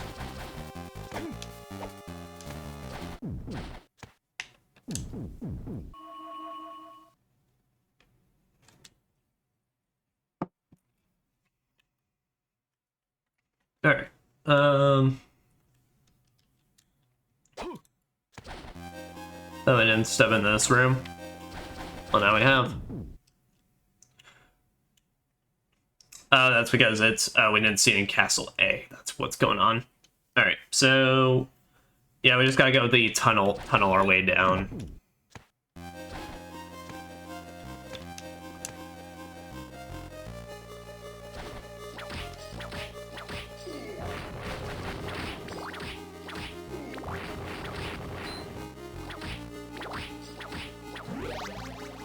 But definitely playing through this has got me into a very Metroidvania mood. I mean, I had a buddy of mine that's been playing through Blasphemous recently, and oh my god, I would love to play through Blasphemous on this channel. Blasphemous is a really, really good Metroidvania if you've never played it. And I would say, like, don't fully trust when people say it's a Souls-like. Like, it has a death and pickup gimmick, basically, a corpse run. But, like, it's really not that bad. It's a tough... I mean, granted, it does have, like, some of the more, like, typical things, basically, but it's, like, it doesn't have a stamina meter, and it's a lot more of a typical, like, actual, like, just Metroidvania around, just maybe slightly tougher and weightier than usual.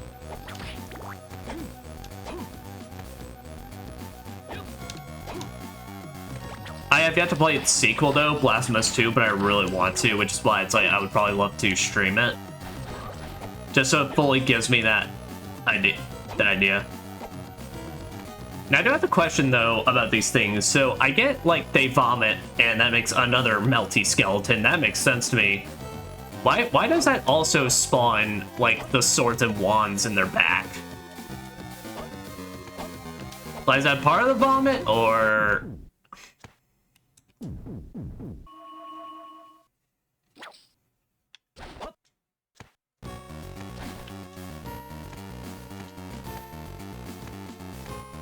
Alright. Oh. Okay, so let us make our journey downward. Can I go in this pipe? No.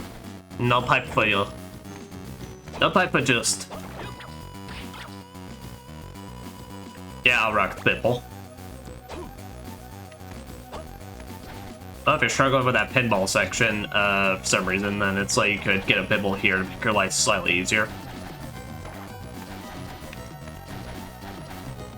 Or probably get the cross. The cross would probably be a better thing for that pinball section, given it stays until you hit a certain amount of enemies. And you're definitely not hitting all the enemies in that area.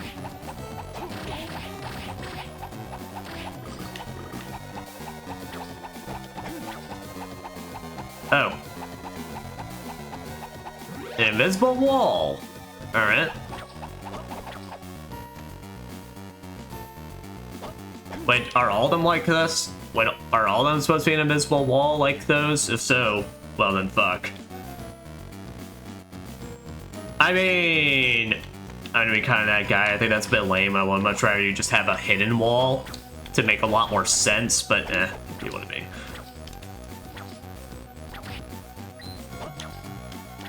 It's either that or it's like there's something I have to do between worlds to unlock them, but that's also now, like, I don't know.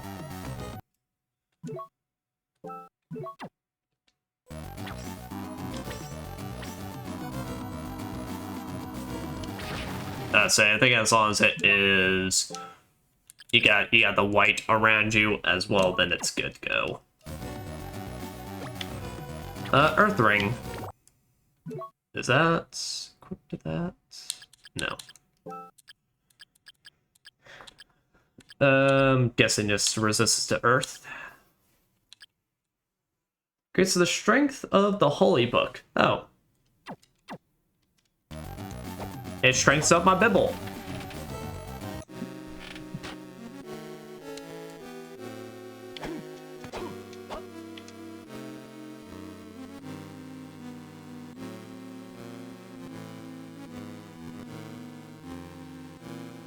Wait, what?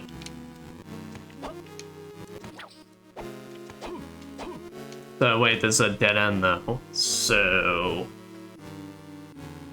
how does that work then? Well, I mean, I guess I got the crushing stone now, but... So, does that mean... I have to now make my way back to the switch room to switch castles, and then I now can start exploring more of Castle A? Because I can break those stones?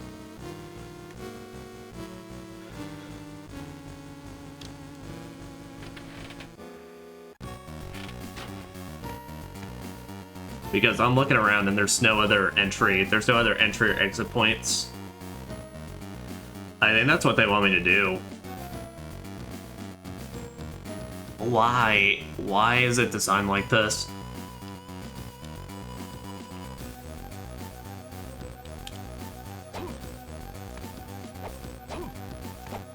That's just obnoxious then. Alright, I'm assuming that's what they want because like I said, I'm looking on this map, there's no other, I can't see any other points that I haven't hit. That doesn't require me to go to Castle A and then try to get some of those out. Yeah, because I've been to,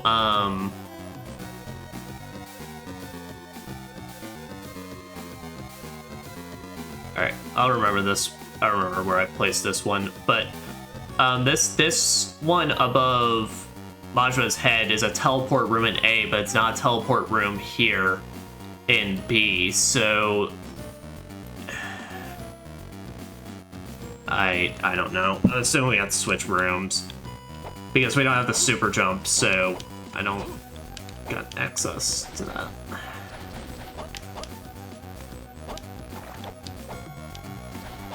So why did they allow me to come down here for literally just nothing? It would help more if there was actual fucking teleport rooms like placed anywhere in this goddamn place. But there's fucking nothing.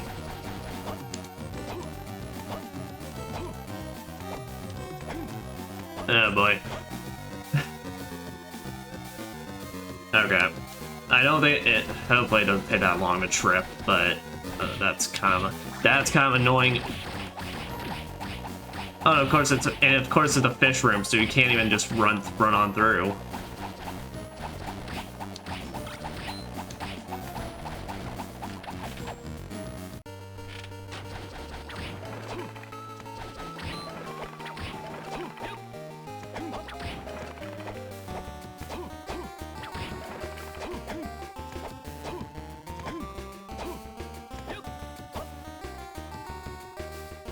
Yeah, okay, so this ain't gonna be too long, so I just gotta make my way over there and then just go straight up. Oh, fucking A, we lost there. Oh, and Majma's still there.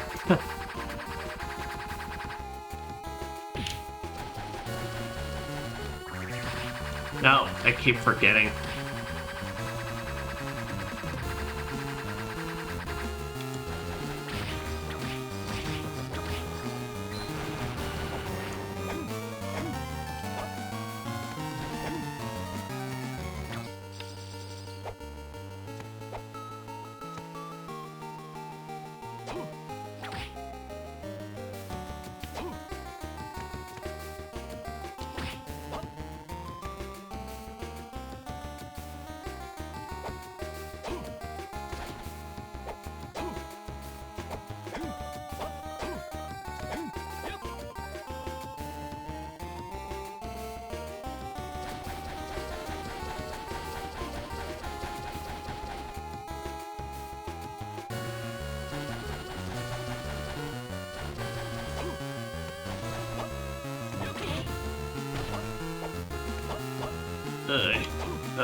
That's just I'm sorry for like the silence in that regard, but that's I'm kind of still peeved at at that design. I completely forgot.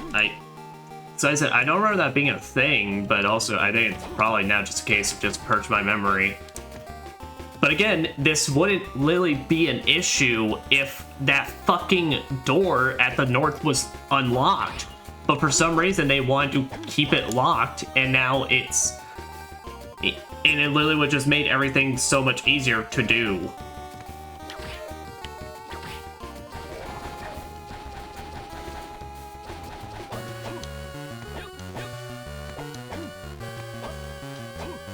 Like, that's the thing, it's like, I get they were trying something, like, unique with the two castle idea, but also, I don't think this game's level design is really good for it.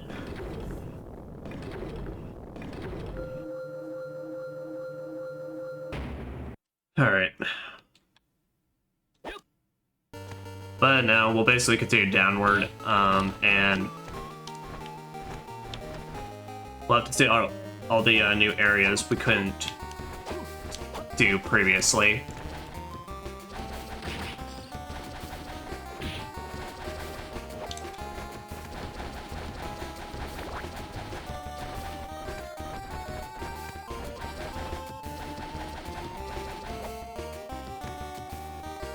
Go. Alright. Let's get down and then save. And we can see what the pinball room's got going on in here.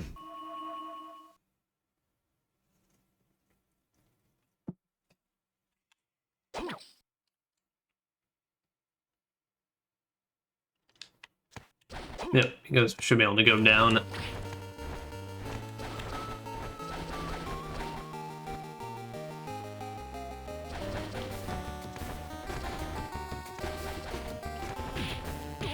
Continue on downward.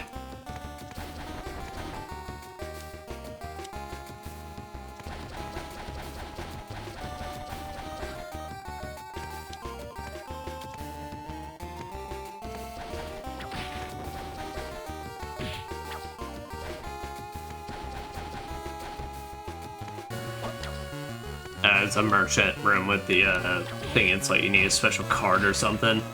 That I don't think you can pick up. I think it's like from a certain enemy drop, something like that.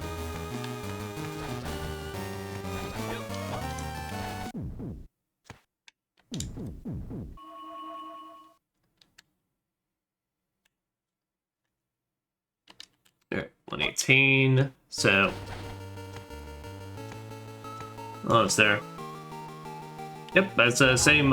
Seems to be the same pinball gimmick, only with Arabakis, so that could be slightly more obnoxious.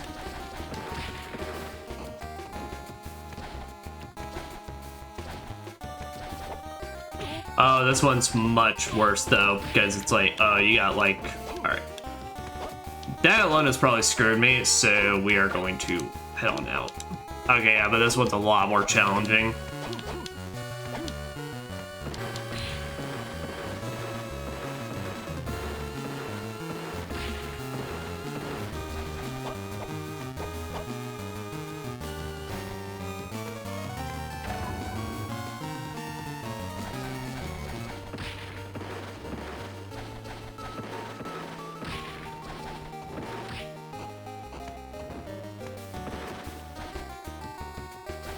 Oh, I forgot you can dive kick.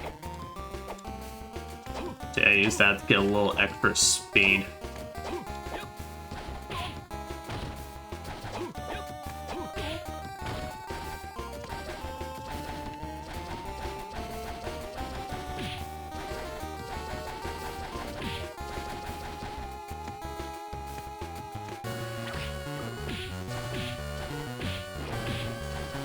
Yeah, well, you need the cross for this one if you want to, like, make your life easy.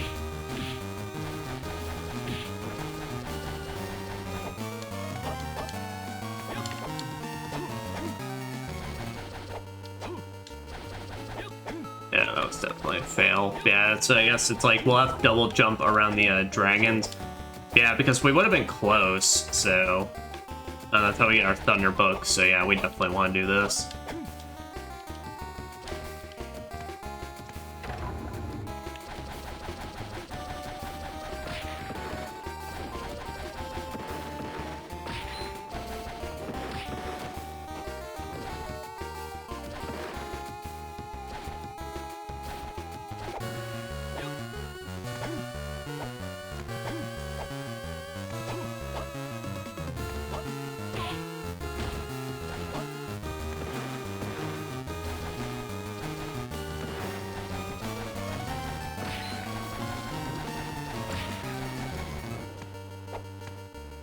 Don't fucking double jump, asshole.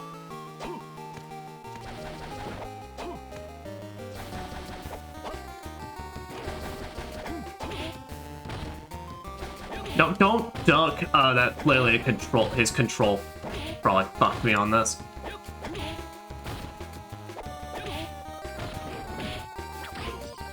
Okay, yeah, so whip one and then go for that one.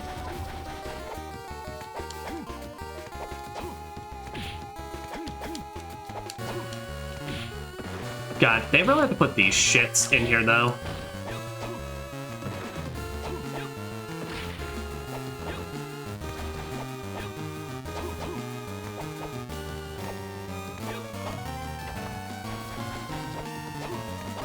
Alright.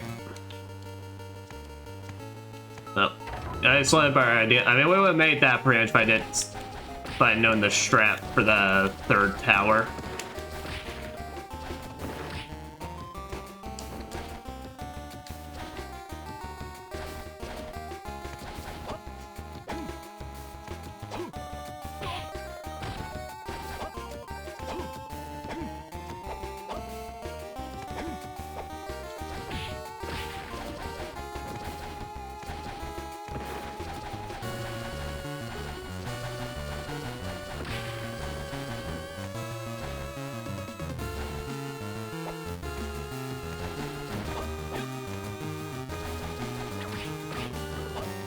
Oh wait, you can also slide through them. Oh, I didn't think about that.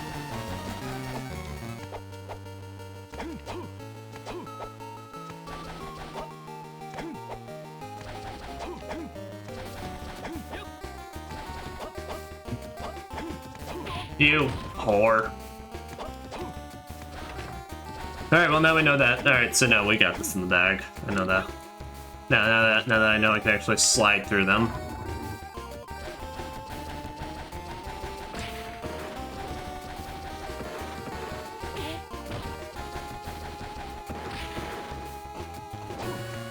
No, Juice, don't fucking double jump.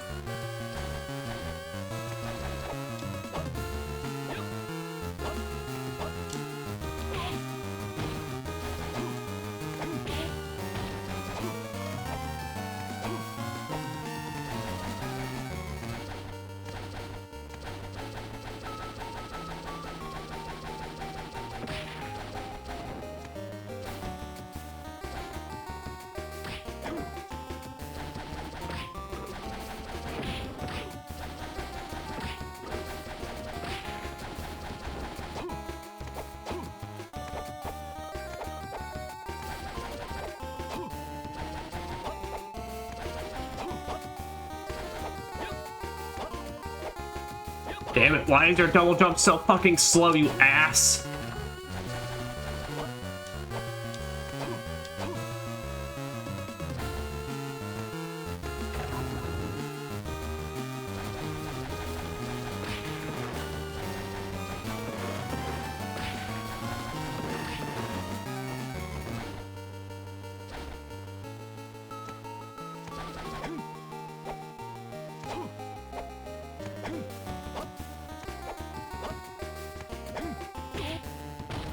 That's like perfect, because he knocked us onto that site. Now they couldn't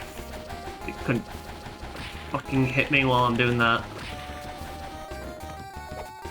No, stop.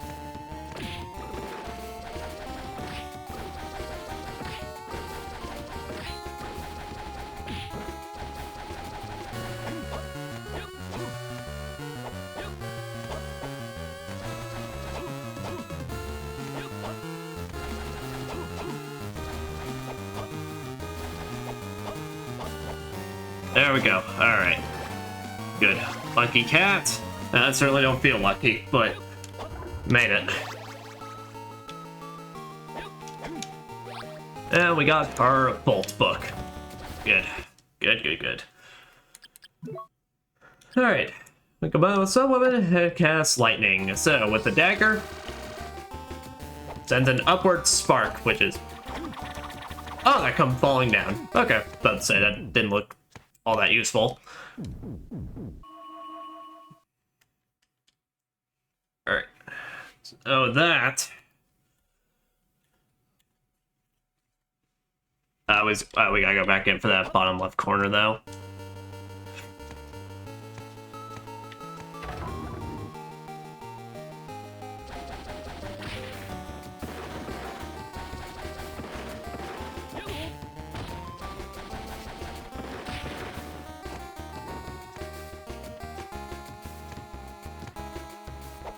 We'll be able to go back onto our usual path now.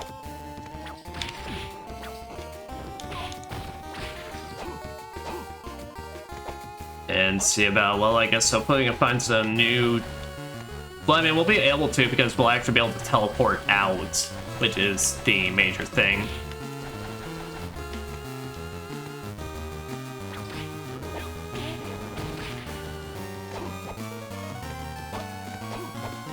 Wait, what the hell?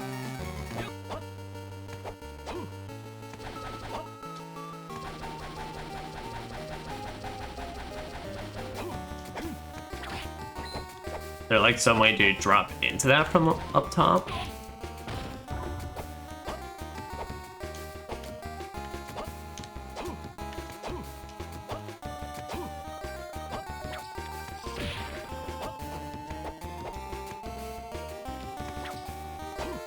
Huh? How does that... How the hell are you supposed to hit that corner area?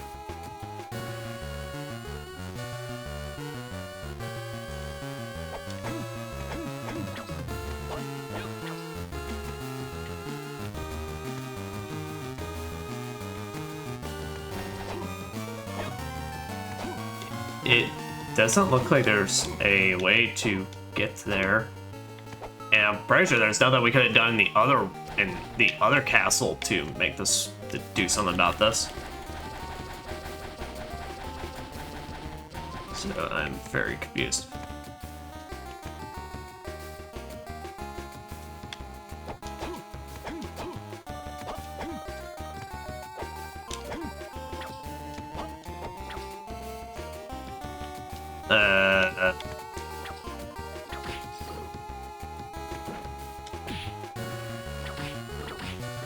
Tell you what, I'm gonna cheat.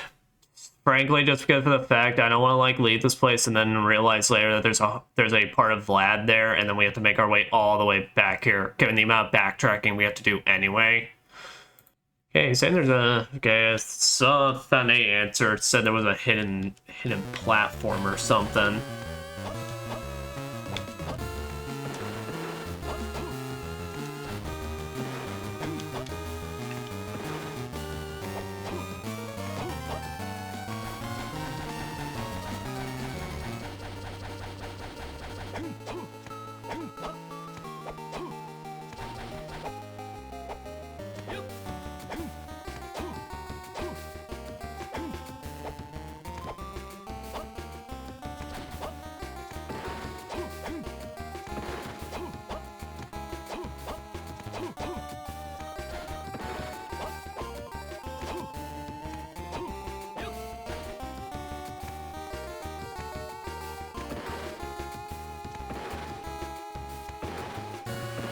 Are you fucking for real? Okay, that's just stupid. Alright.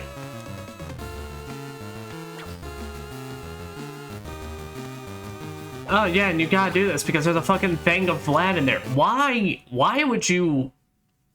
That is... Why would you put that behind a invisible, not intuitive at all thing?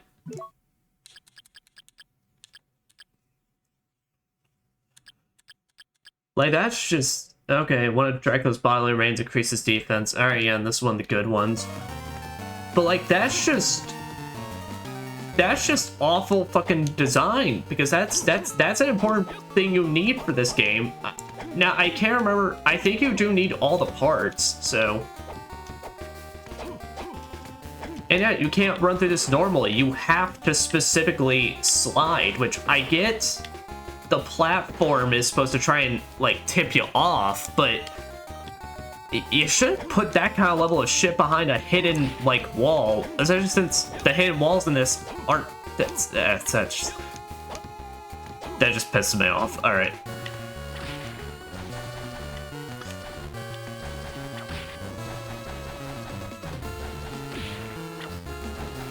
Alright, yeah, no, this... That just rubs me the wrong way. I don't like when games like want to hide important things like that behind like stuff that up until this point you've been shown it's optional, or like you only have to worry about it if you want like stat stuff. not like straight up plot important items behind it.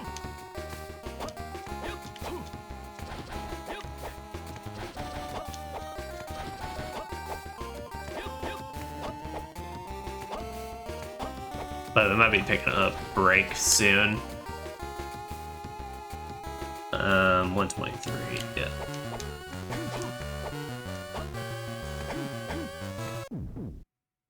It just kind of more pisses me off because it's something like I straight up would not have been able to just like figure that out. I mean, I probably would, but it wouldn't be like through.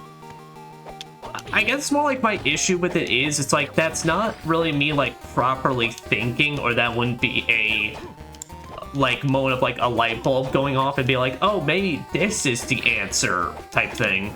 It's more like it's just like 100% just like are you fucking kidding me?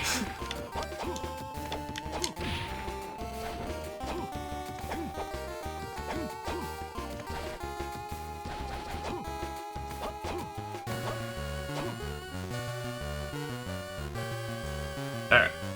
But with that done, so I know we don't need to bother going to that bottom left area because we're just gonna then hit a we're just gonna hit a dead end point with that super jump. So what we could do is we now have the power to break stone and all that, so we could teleport back to the other place and try out our newfound ability.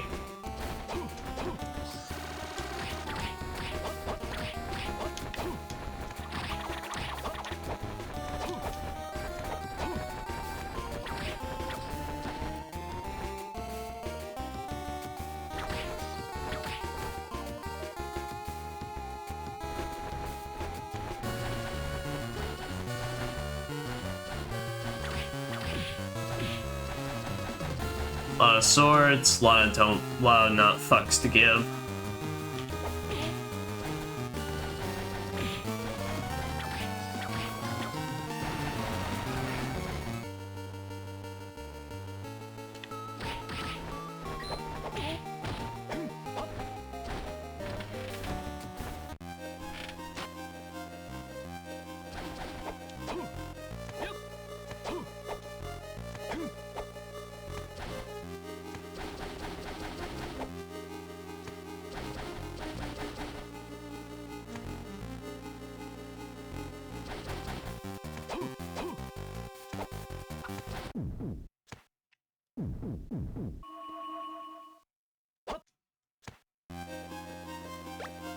Medicine jar. Okay, I believe those are just status cure items.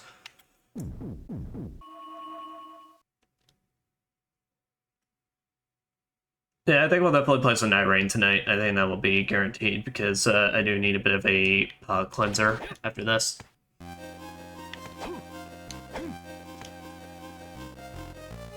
Because also if I play some tonight, then that means tomorrow I will use for Expedition 33 instead. That's because I said I can't play on Sunday, but I really, really want to continue more in that game. So that's kind of my current thought process.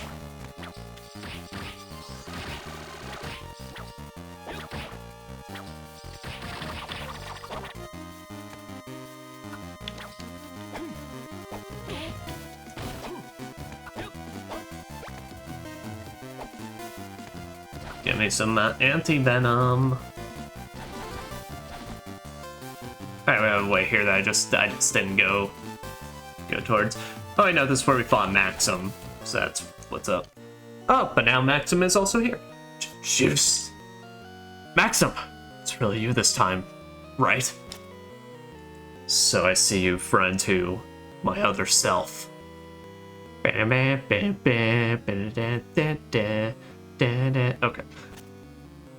Yeah. I see. It's nearly taken over by him. Dracula's strength was so overwhelming. Don't say that. You must stay strong. Listen to me. When he brought Lita into this place, he hid her in a castle forged from the fabric of my mind. By losing my memory, I protected her. But I think I've reached my limit. She's in the Lord's room. This bracelet, you can gain entrance as well. I can't just leave you lying here like this. You must. Can't let him get a hold of Lide. I got it. Once I've saved Lide, I'll also come back for you. Go now. It's up to you. MK's bracelet.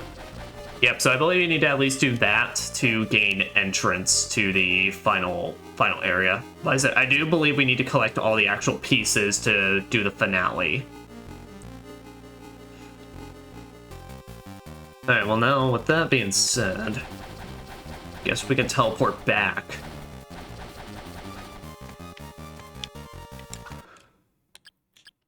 Yeah, but just to check as well. His bracelet. Given to Juice by Maxim as a memento. Now I will say, I do actually like that idea of it, though, is the fact that it's, like, literally because he lost his memory, that's how the dark influence of Dracula was able to not fully take him over. I think that's a clever idea. But ultimately also leads to this game's plot really just being like, here's Circle of the Moon, but now with a proper Belmont instead of a Nathan Graves.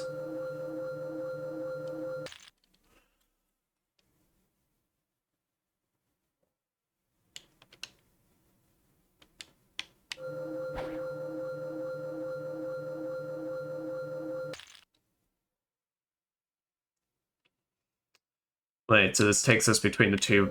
Okay, so this takes us between the two different versions.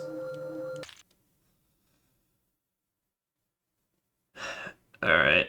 Well,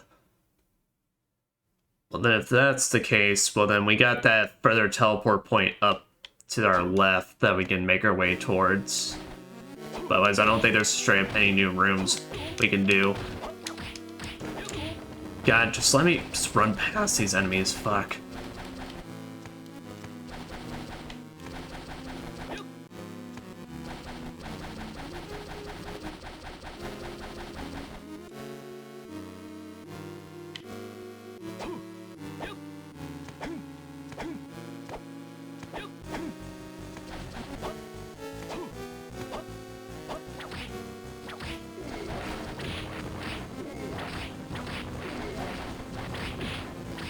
So we really did do that to at least get Maxim's bracelet to help us out. So, yeah, I think we go up and then...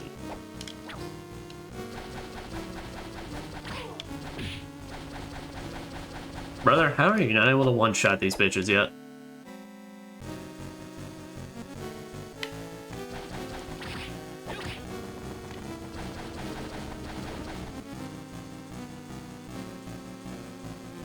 Yeah, because going to the right, there's no reason for that because we don't have super jump yet. Easy to spot.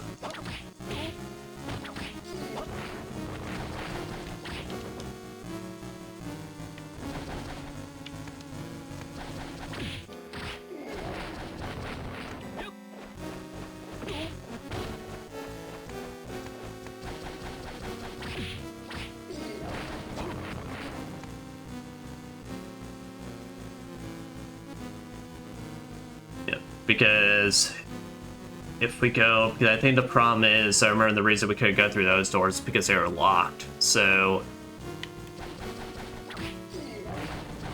we should be able, if we make our way back to that teleport point, then we should be able to break some stone with some of them. And I can't remember. I think, yeah, that one at the bottom was also just a locked door.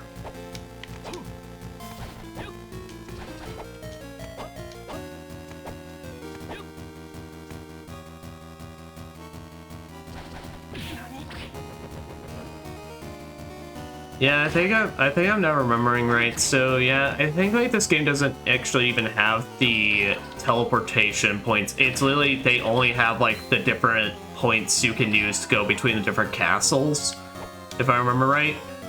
Which now, because I think a lot of this like Maxim is starting to come back to me and be like, oh no, this is why I don't think I enjoyed this game as much compared to any of the others.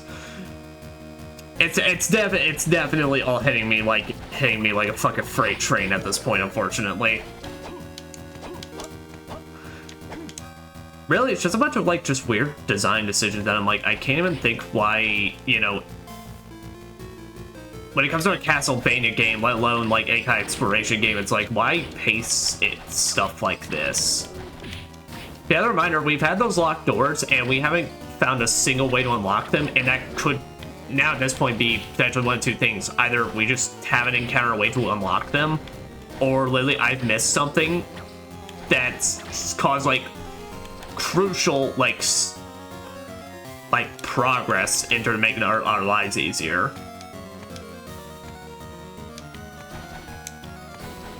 And all this has just caused me to have to, like, just start backtracking, like, all over the place, which is really not that great. And this game definitely feels like, now that, like, kind of going back through it, definitely feels like it has a bad case of feeling like padded out content by the amount you gotta, like, run around and explore and do and all that.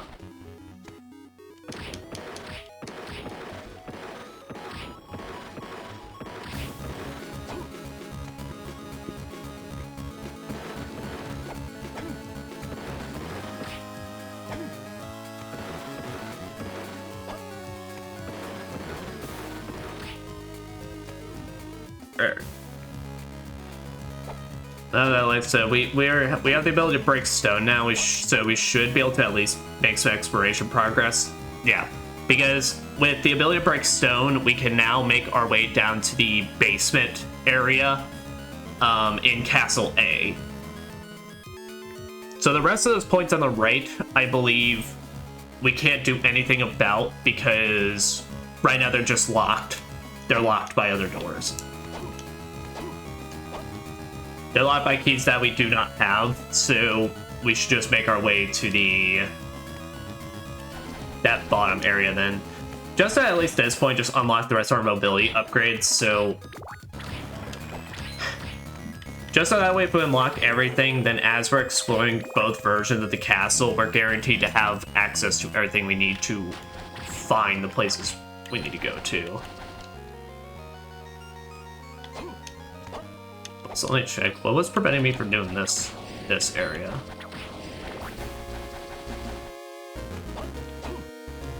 That's right, super jump.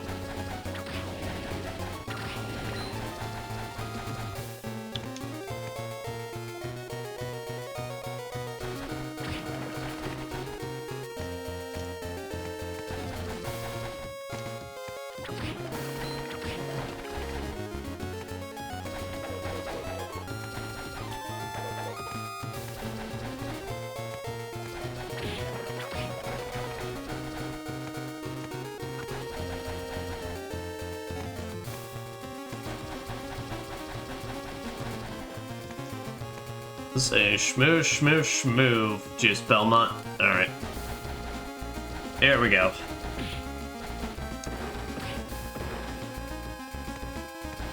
Yep. So now we got our access.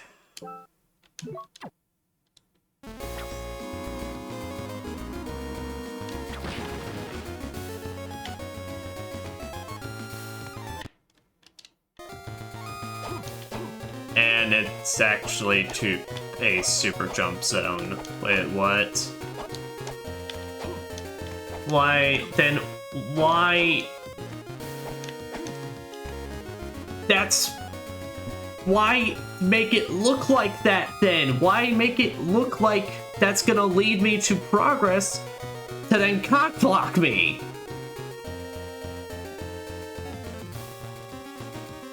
Oh my god, this is so much more worse than honestly, I would take fucking Circle the Moon's boxes over this shit, because at least I know.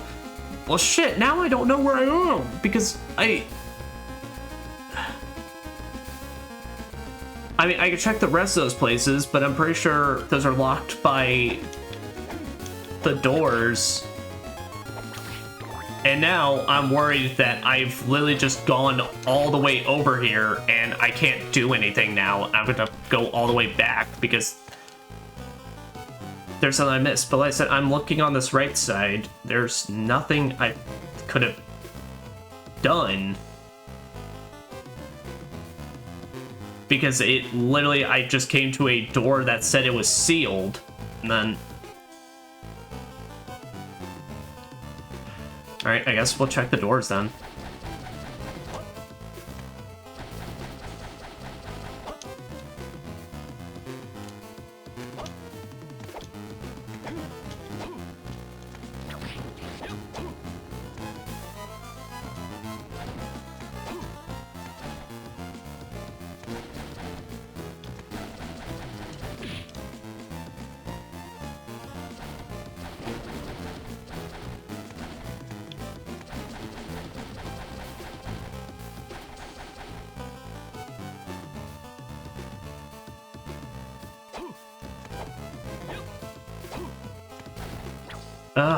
That fucking infuriates me. That, like, it would have been just better. Just if I need all those abilities, then don't put a stone in front of there. That makes me think this is the only thing preventing my progress, and then go, actually, you need literally 2 other things.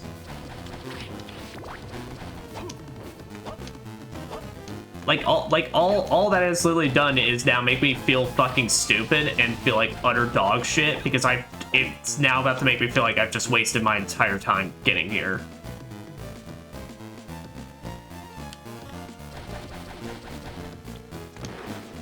Like, fuck, I don't mean to be so overly negative at this point, but fuck. Oh wait, and there's no... Okay, no, I have to go around.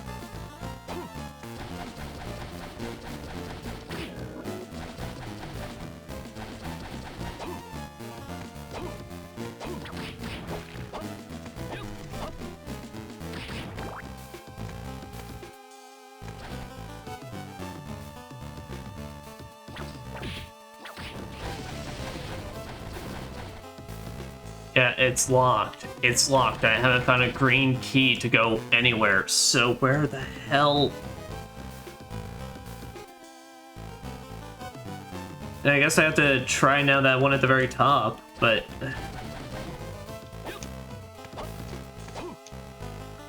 I mean, is there any way for me to get in there? Because now...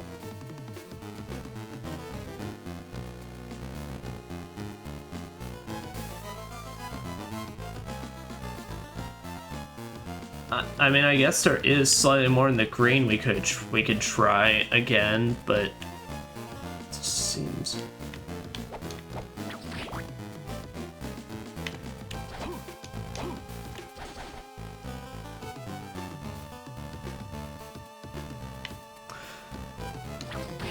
Yeah, I'm pretty sure the one above me, the entry point as well above me, is just locked by a green door that we haven't found anything for.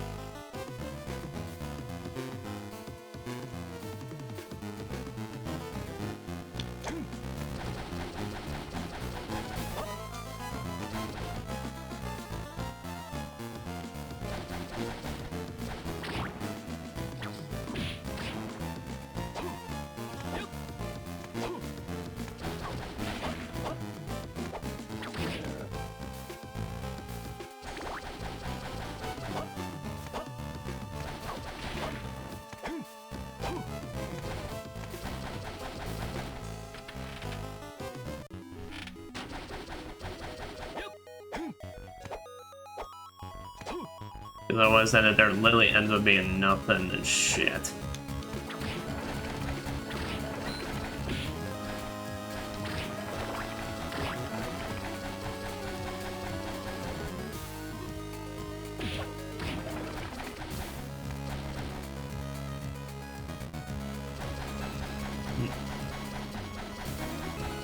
you know, this also has a locked door. And I guess we'll try Barry North, and then literally that ends up being something else as well that's like not a double jump or anything that could help us, then yeah, I'll just have to then go back into the basement. Because this game isn't being clear about where the hell it wants me to go, because it has so many areas open to me, but yet it's not through conventional locked means. It's just a bunch of fucking doors that are color coded and just I don't have a fucking single key for them yet.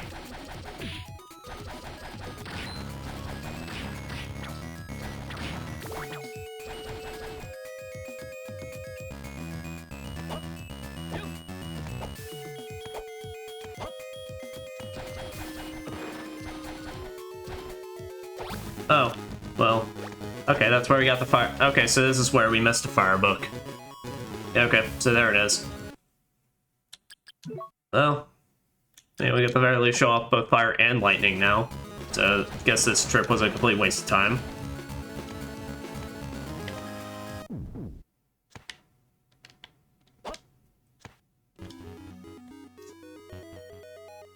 Yep. So literally there's no actual, so actually going back all the way over here was a waste of time because that stone literally led us nowhere. Oh no, well, nowhere would be an over-exaggeration. It led us into a point to then immediately go, hey, you need super jump. Again, why the fuck didn't you just have super jump there? Because that completely just sets up.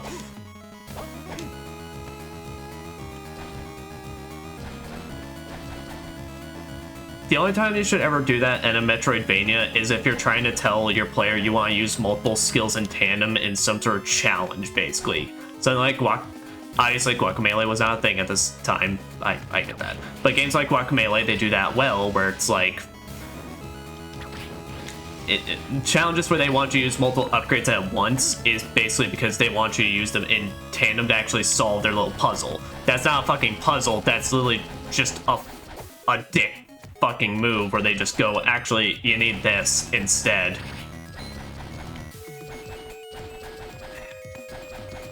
That just frustrates me. I can't even lie, that probably just killed my entire fucking mood at this game. But whatever, we'll get back into the basement, see what else we can do there, and then hopefully we just figure out where the hell this game wants me to go at this point.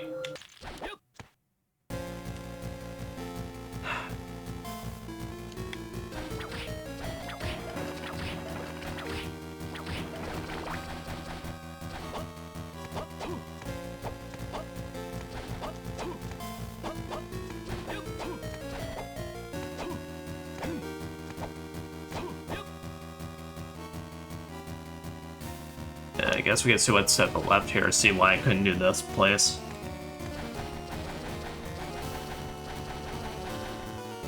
That's right, another door.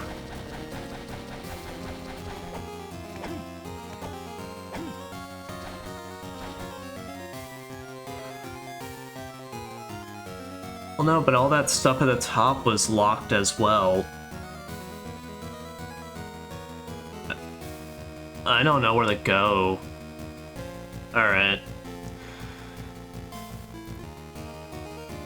Okay, so a thing I found, apparently Maxim's bracelet.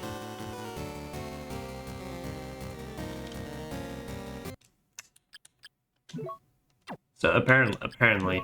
So we're gonna have to now go back and see. So meaning, yes, we're gonna have to go back all the way to the fucking clock tower in Castle A and figure out this shit. But apparently, Maxim's bracelet here, given the juice by Maxim as a memento. The thing that basically doesn't give you any benefit in your stats, and the most they said this is how you enter the throne room or something like that. Apparently that is what opens up a golden door. So let me check something real quick.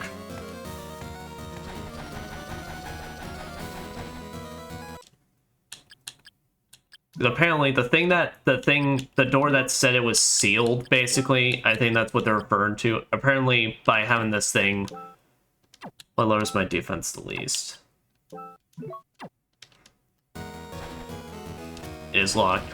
Now, apparently the golden door that said it is sealed, basically, apparently that's what opens it. So we're gonna have to now figure that out. I saw it. The guide I found said it was in Castle A, so we're gonna have to go all the way back at this point.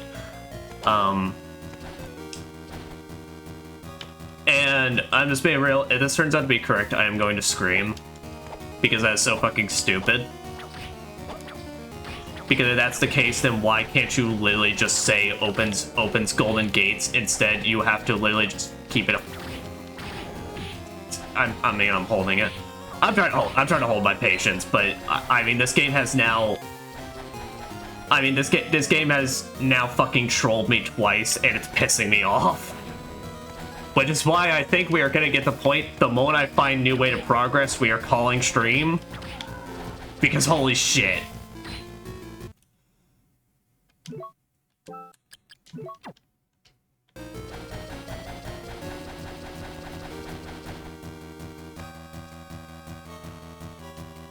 Yeah, so we have to go all the way to the right.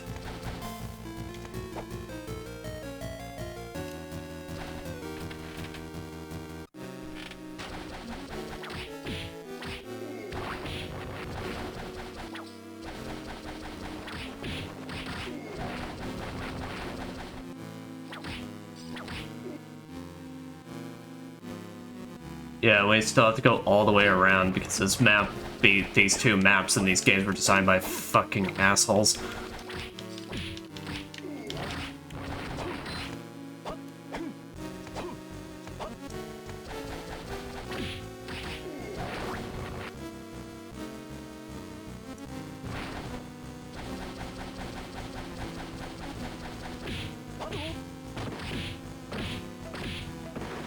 Please, just let me slide on through.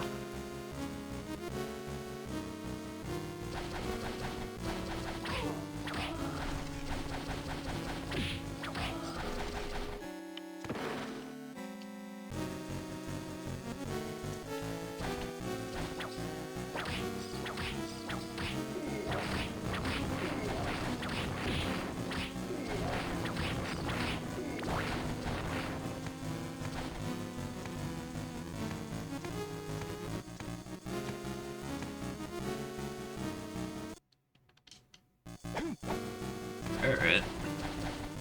Yeah, I can at least show off what the fire one looks like. Fire with the dagger, it's basically a screen clear. It just basically bounces all over the place and just hits anything in the vicinity.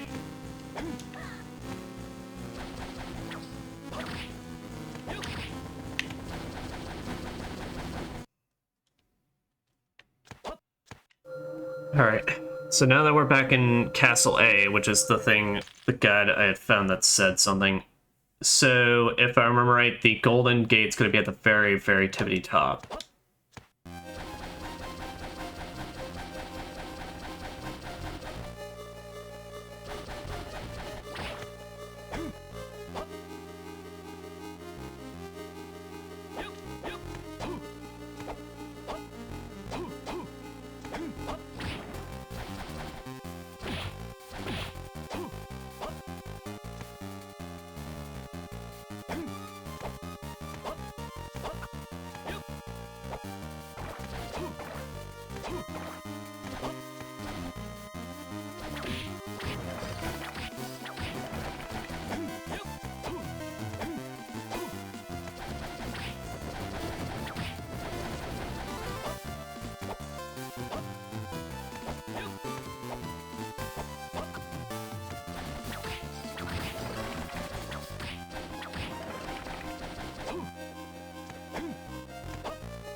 Ah, crap. It's so far up. Yeah, Fire with Dragon's pretty cool. You guys get some homing dragons, but now we also get to see what that looks like with Bolt. Basically also screen clear. Noticing that a lot of these are kind of just really good screen clears. But no, the axe, we'll just keep it a fire because that one's pretty decent. Get a fire, we'll keep it ice since the ice meteor is really good.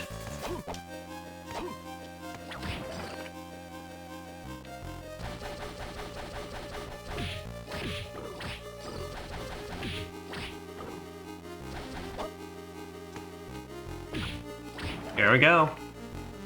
Held Maxim bracelet above head. What the fuck?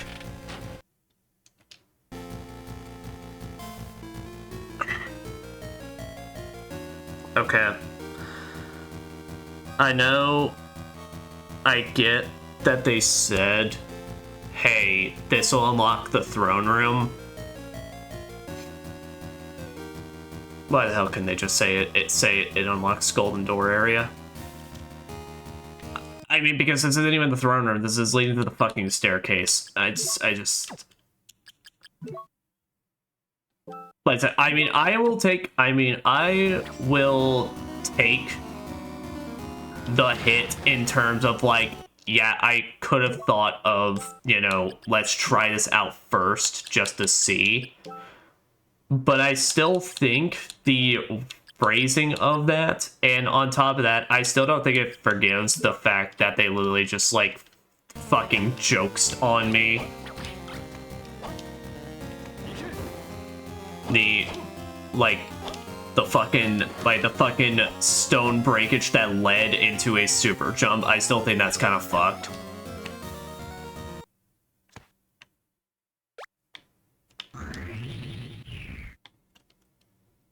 Oh, nice in there. Wait, what? Wait, you can teleport between them?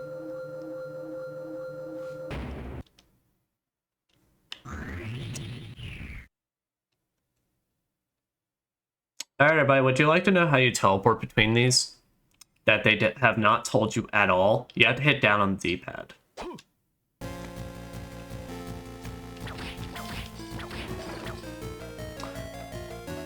Literally nothing to tell you about that. And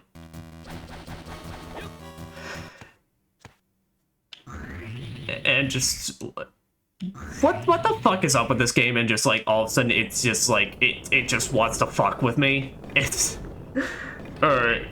Alright,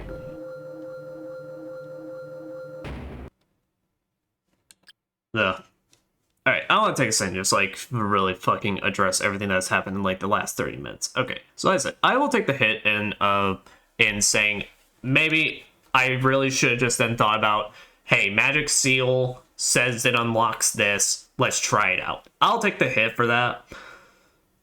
But I still think they could have just said something like or at least give some sort of hinting towards that, basically, because like I said, we've encountered locked doors before, and we've encountered green ones, we've encountered multicolored ones, we've encountered a bunch of them that literally have that exact same look to them, that all of a sudden now, hey, this one bracelet's gonna solve that, which, by the way, this one bracelet that gives you worse stats, which is what's kind of like fucking peeving me on all this. And like I said, my main thing is, I'm mainly griping about just that fucking horse shit with the rock smash, but it's done. We're just gonna move on. And this seems like a bad idea going into the throne room with not everything, so we're gonna try it out. So just see what's on in here. Oh. Pazuzu!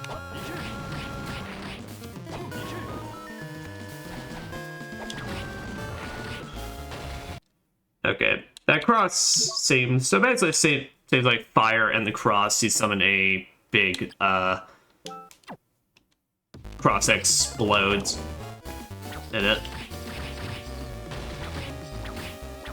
Okay, so no, it's just a typical boss fight. Does not end up getting into any kind of like actual bad ending territory.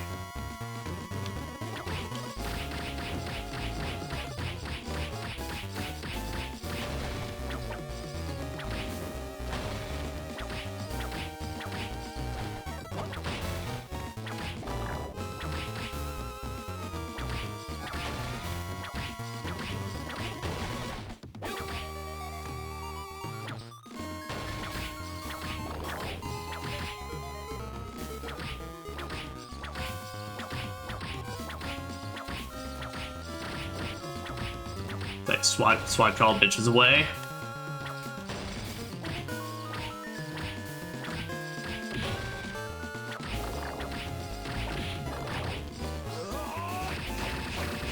Ah, Thunder with the cross equals Holy Cross.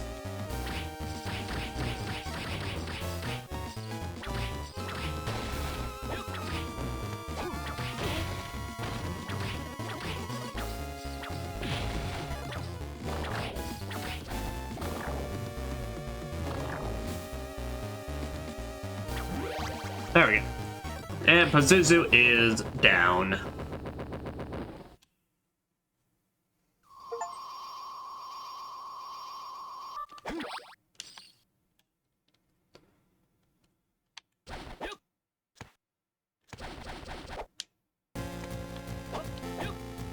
Alright, that's right. That way was shiny.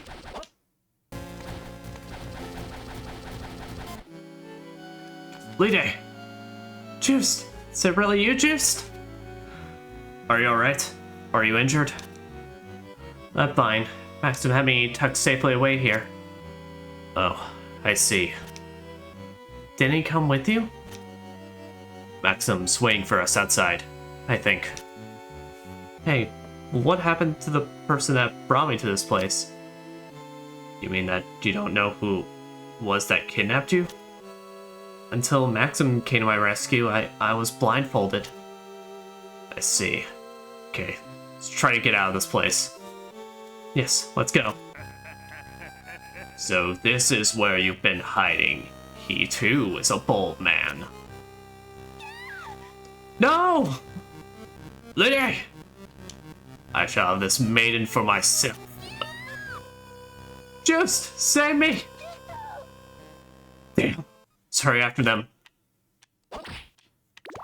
Alright then. Lady just then immediately have her snatched up, so not a great time for Juice Belmont here. And also our boy, I was gonna say our boyfriend, and our best friend is about to just go into absolute possession mode, so really not looking like great times. But hey, I guess that's what we're here to figure all out. Alright. Now that we officially have our way to progress. So, I still want to try and see if I can keep up the 140% mark that I was thinking, but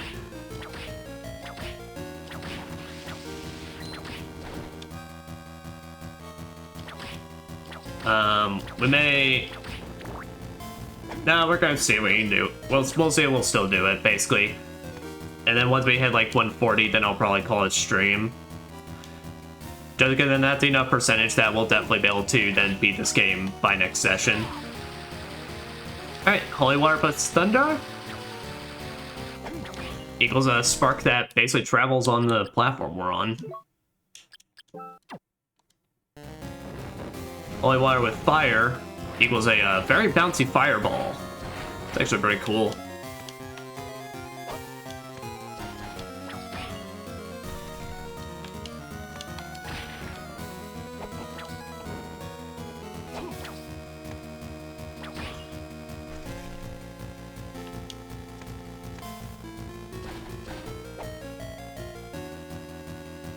Let's say swap back to Castle A. Up, and here's our merchant thing. Alright, I think that's saying if we want this dude, our hearts need to be at an even number. So let's turn off the spell book.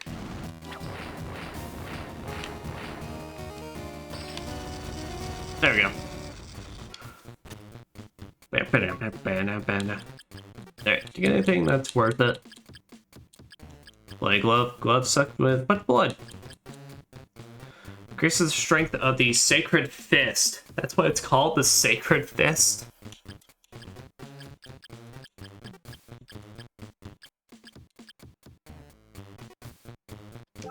Oh, we are swimming in so much money. I can just keep buying up some high potions here. Did I say nothing else? Looks like he has interest me.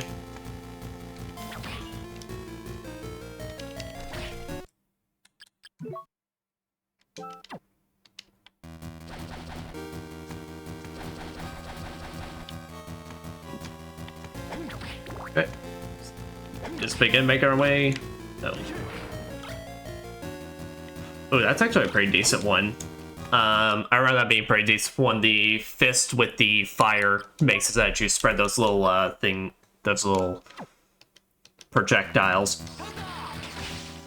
Oh, and thunder is just, you just get homing electricity. Sweet.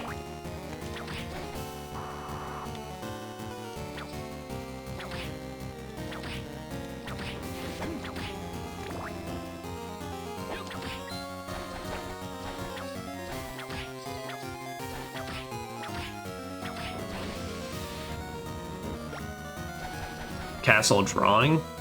Oh, I think that's a furniture piece for our IKEA set. I don't know when I'll go back to the IKEA room, but it'll be anytime soon.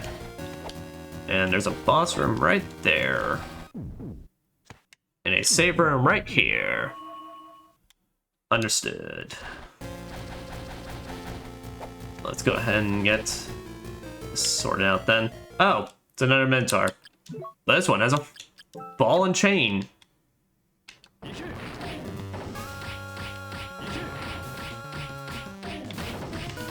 And this seems to absolutely just ruin his day. And there's a fucking gnat on my screen. This gnat is literally hanging out right on the Minotaur's nipple anytime like I bring it over, so I can't tell if it's because he's interested in the light or he's interested in the actual Minotaur.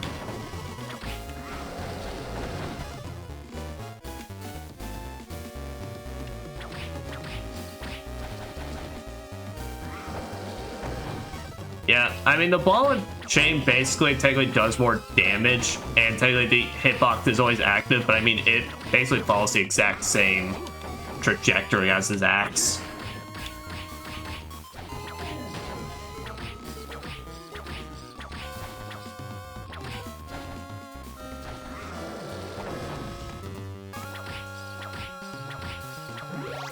There we go.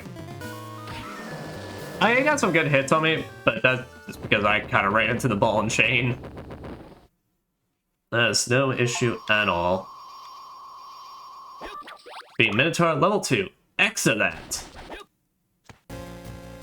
What do we got here? Steel tip. Oh my. Steel tip. Add the steel ball to the tip of the whip. Basically just ups our strength. So just a strength increase.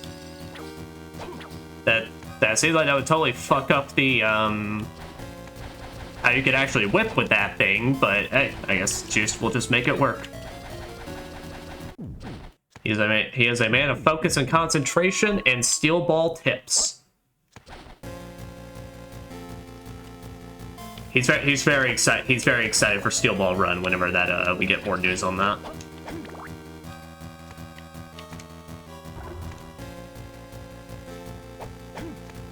So is this an actual connection? Nope. We need more room. But anyway, we can see this. Okay.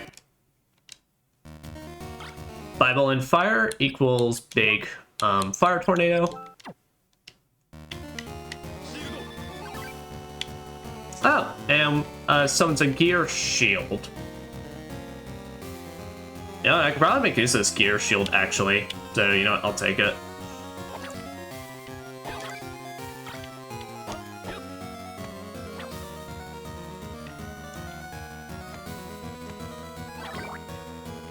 And they make a little noise at the time they hit things.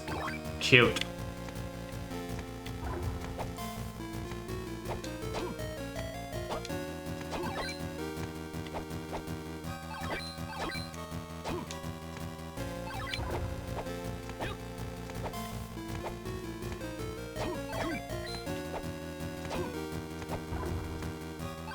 You know, I was actually thinking, like, though, I think something that actually probably could have helped this game a lot more, and I think would have been more of an interesting concept is, and granted, I think, like, it would probably maybe would not work as well in some regard, but I think it actually would have been a much more interesting twist to make it so that you actually find your sub-items throughout the castle rather than, like, the magic and such. So it's like the sub-items are the things you can constantly swap out, basically. And instead the different magics you can pick up are the things you're picking up throughout the, like, from candles and such. Or you can just do both. But ultimately, that's kind of the problem I feel with Harmony of Distance magic system, is that it's got cool abilities and it's really got really cool ideas. And I really do like it. Firstly, it just has a balancing issue where there's a lot of them that are just really fucking busted. And so there's like some are just straight better than others. Like more heavily so compared to Circle of the Moon, which at the very least, while I felt like that way, it still had probably one of the best varieties of like attacks that you could do in an actual Castlevania game. But as it stands with this, I feel like it's just like the problem is not only do you need the specific like weapon to get the thing, to get the ability and such that you want. It has that case pretty much where it's like, you know, this system really does feel like it kind of more so encourages you finding just the one you really like and then spamming the fuck out of that. Like, it's kind of like what with Circle of the Moon, it felt like it gave you options. It's like, hey, if you want to use this, or it's like, hey, if you want to use the big hammer and you like swinging long, you can do this. Or it's like, it felt like it had something for everybody. While in this game, it's like, it still feels like in that case, but like, I mean, as we're showing here, this shield, seems like kind of rocks. And it's just like deals constant damage. And now it's like, I'm kind of now put in that situation that I didn't feel like was nowhere near as bad in Circle of the Moon. Because Circle of the Moon, you only had your one cheap option. Your cheapest option was, hey, get the Screen Nuke card and just spam that against everything and you will win the day. Or get your Element Absorb card and it'll destroy certain boss fights. Well, in this game, it feels like so much more easier to just run in, find a certain combo that just works, and then that's all you're using for the entirety of it.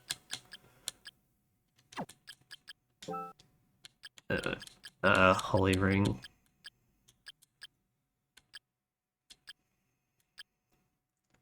Is it hard for curses to be cast on the user?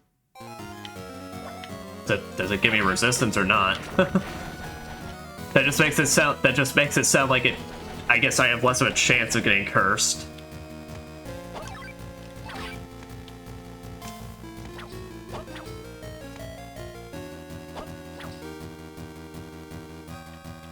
And I just want to assure this is like at this point I'm now officially past like the shit we went through to get up to this point. This is just now. This is not me being like just super negative at this point. This is purely like me kind of like genuinely thinking as I continue to go through this game, like kind of continue to reinforce the thoughts I've always kind of had on it. It's just like I think they have a good idea with the magic system. I feel like it's just personally compared to the DSS system, it's just such a downgrade. And there's just no room to be creative with it. That since you're having to rely on basically certain candles dropping the sub-item you need. Or in fact, what they could have done to actually do this, and so firstly with the merchant, get rid of the cryptic stuff, like get rid of the cryptic hinting. That would be, that's just useless and not good for anything and serves no purpose. Add a lot more shops around the place and make it so that you can buy sub-weapons. So like you could buy either items that you can use to just switch your sub-weapon to whichever one you need, or literally just have it as like you can buy the sub-weapon to change out at the merchant. So that way it gives a lot more freedom to feel like you have a lot more choice in whichever spell and sub-item combo you want to do.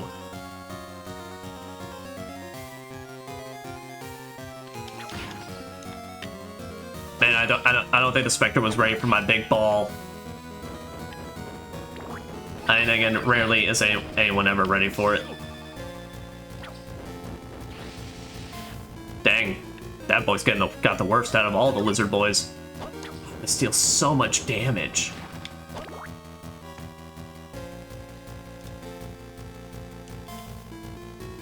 Like, this thing is just cleaning house. Alright, let's make our way to the left side.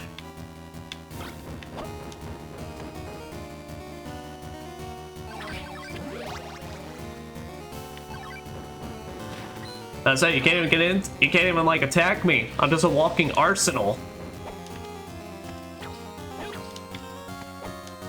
Like I said, I think it'd be a lot more beneficial, like, or the idea of letting you be able to, and honestly, this one's a bit weird.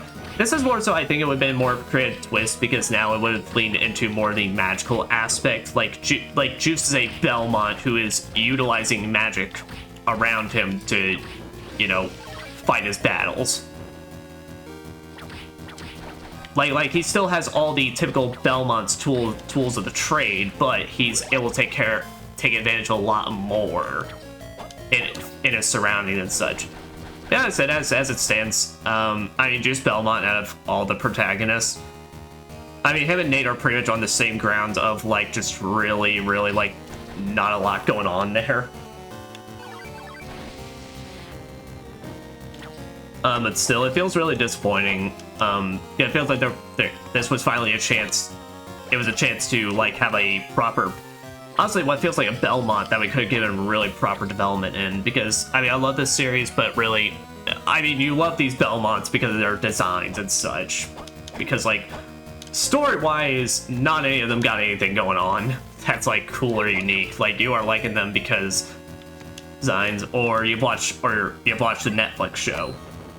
So I guess technically, out of these series, Richter and technically Trevor have gotten the most development.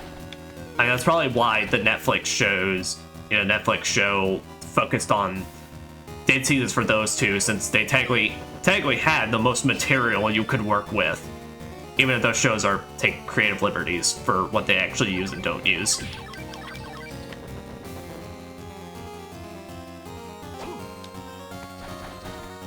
But still, it's like, even their cases, it's not like they have like the most emotional or gut-wrenching stories when it comes to the games. I mean, it's pretty typical stuff. But even then, Juice, it's like, you feel like my man has been carrying on his design alone, like really alone. Are made entirely of metal and thus extremely heavy. Doesn't matter, I'm just gonna put it on under my coat and we're gonna make it work. Also, I've been noticing a lot more graphical glitches as I've been playing. But I've seen some of the doors freak out and just like, just saw the screen for a second, you just go like halfway black. I can't tell, that's like probably just part of the emulation. Probably is, but...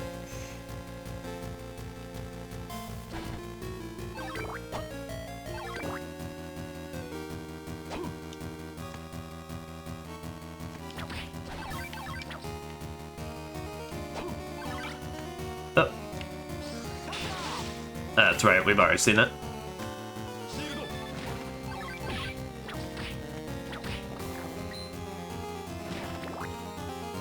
Is this leading to a dead end? Yeah, but I should hit that actual passage to my right.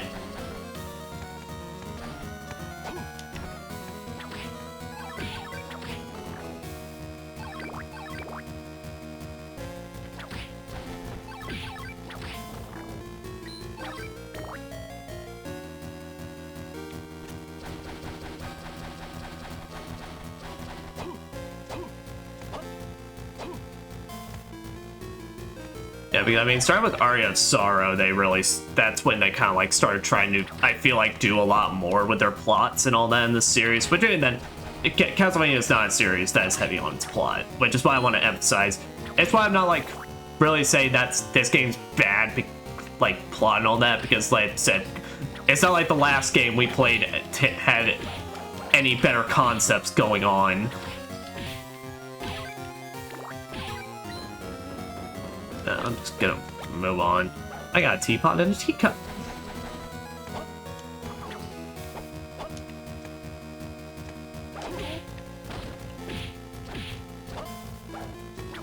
It's why it's like it's still a bit disappointing that it's like we did have a chance for a more engaging story you could have done with one of like the Belmonts, but kind of then just falls on their side.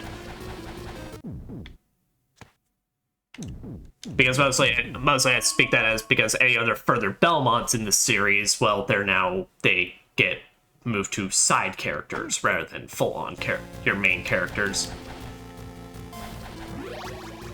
Life of Max up. And that's the end of that pathway.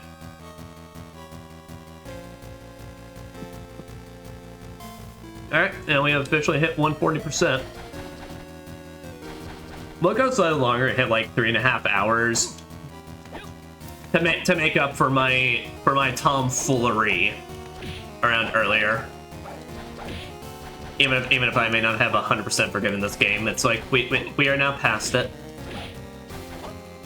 So we'll play a bit longer to make up for said time loss.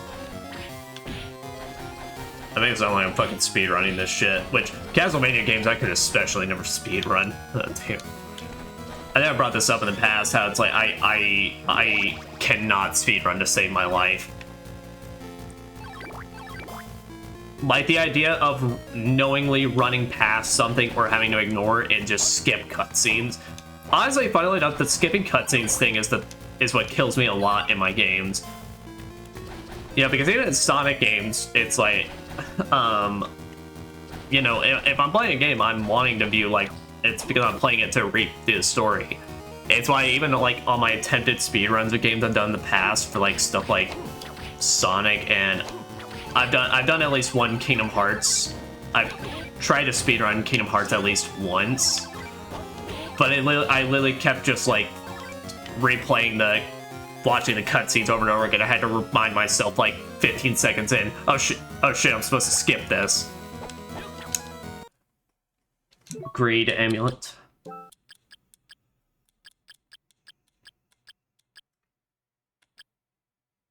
This amulet increases user luck in finding money. Okay, so basically, if you need to grind for cash, well, you got what you put on. But you know what? I can appreciate this game just giving you a fair method right there, compared to later games where we have to get very creative. In Aria of Sorrow's case, you quite literally have to just beat the shit out of yourself to make money.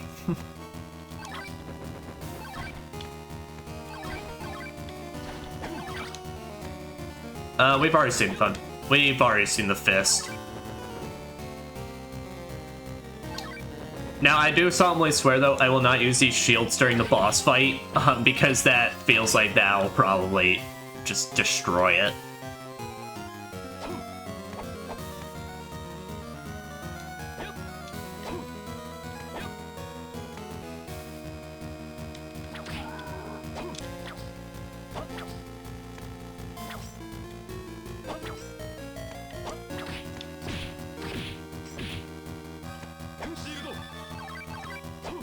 So you're blocking my blows, and you're not, and you're in a very awkward position. So you've done this to yourself, is all I could say.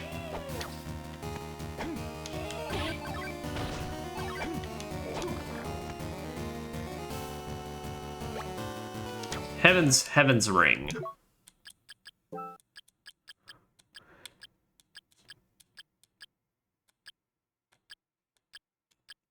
Increase the strength of the axe. Okay.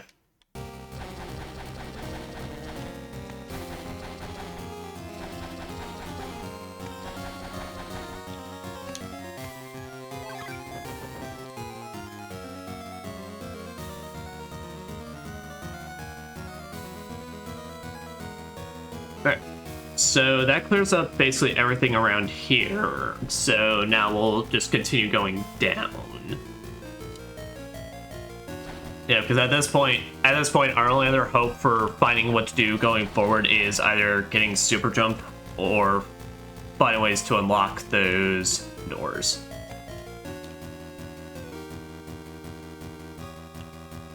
And there's no save points near us, so I'm gonna be safe and I'm gonna use the rest of my normal potions.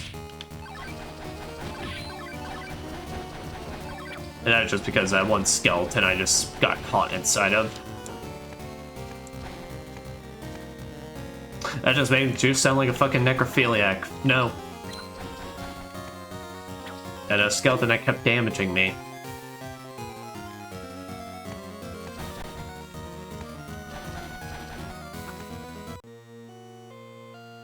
Finding some furniture.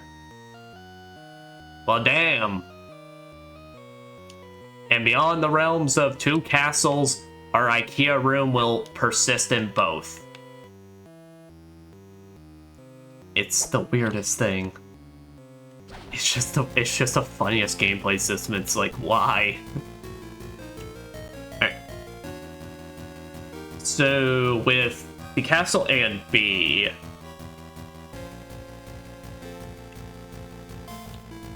if we go right, that'll eventually just dead end. I mean, we're basically gonna have to commit to one path and then immediately shift all the way back over. So it's kind of just like which one looks more convenient. Which left is looking to be that. So go left.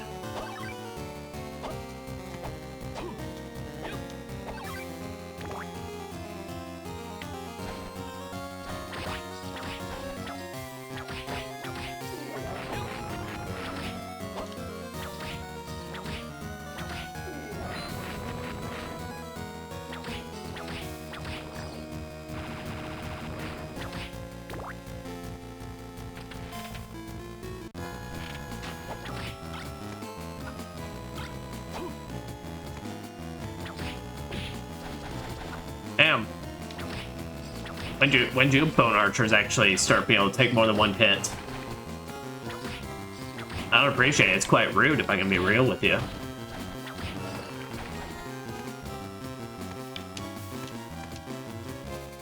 Alright.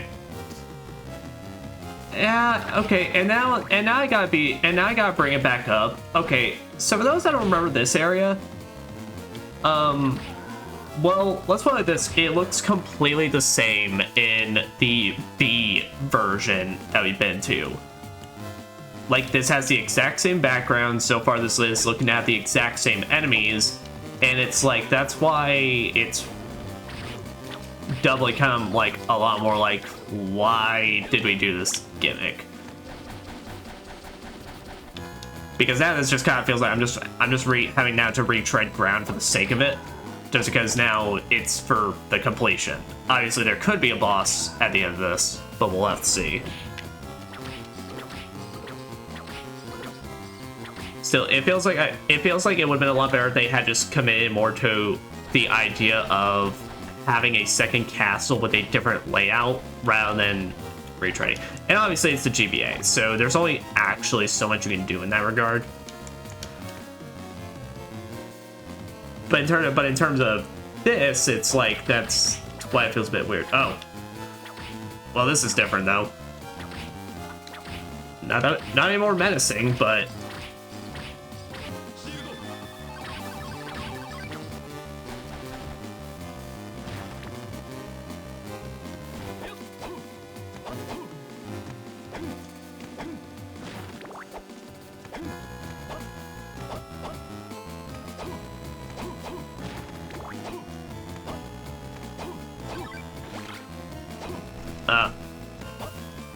the skeleton guarding my IKEA bookshelf. I need that, dude.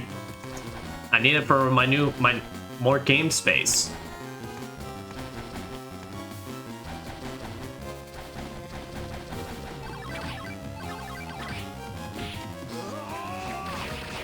Oh shit, we picked up the cross at some point.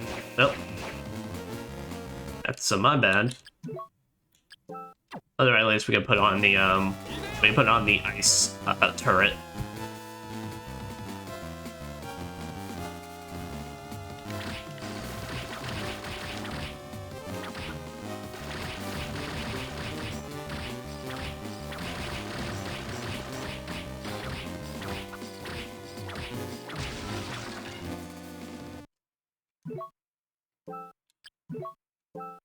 Energy circle, crushing stone.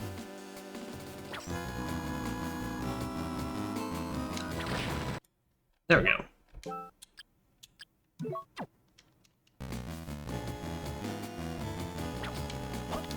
Yes. So now what that has likely done for us is, well, in Castle B, we could not get to this point. So now we gotta go back to Castle B to then make our way down here again, because now this passage is open, and do that.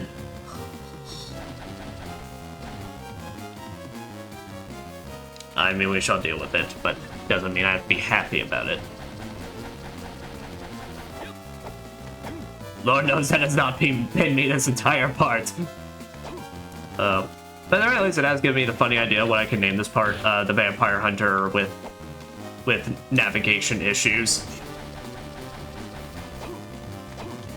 Juice Belmont's GPS has been broken this entire time, and it's like, my man does not know how to get to his destination without it.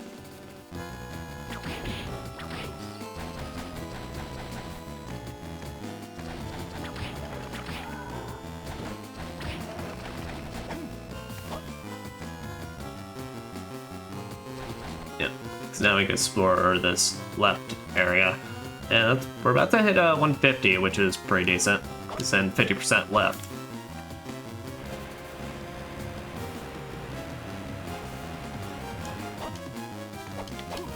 So here, make sure you use this as a platform first before we do that.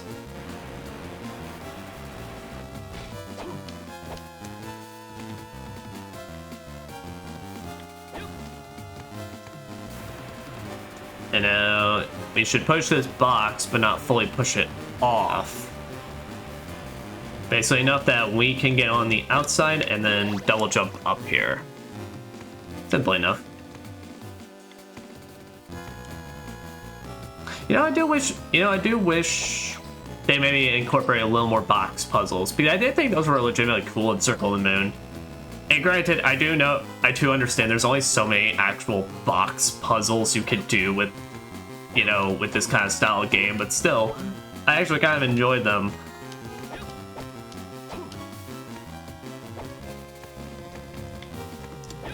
Alright, let's see here.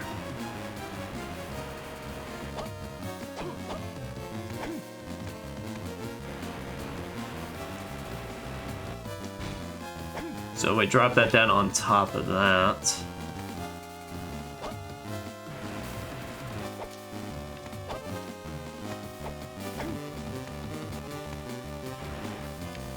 Yeah, because then that'll allow us to push this down here, and then we can push it. That'll help us do something. Nice. Yeah, just get just enough up there for a life of max upper.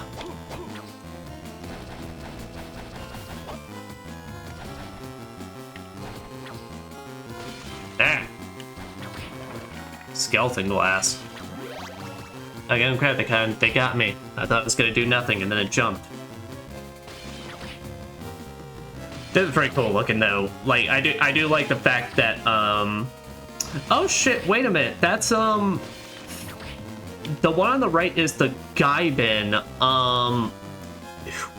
Damn. I'm gonna look it up real quick. Symphony of...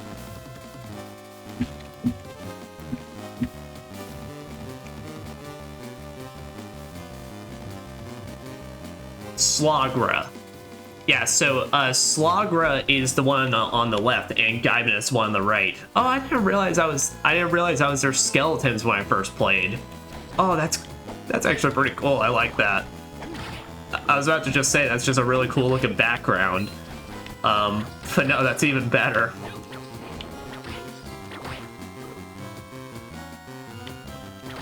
That's pretty neat.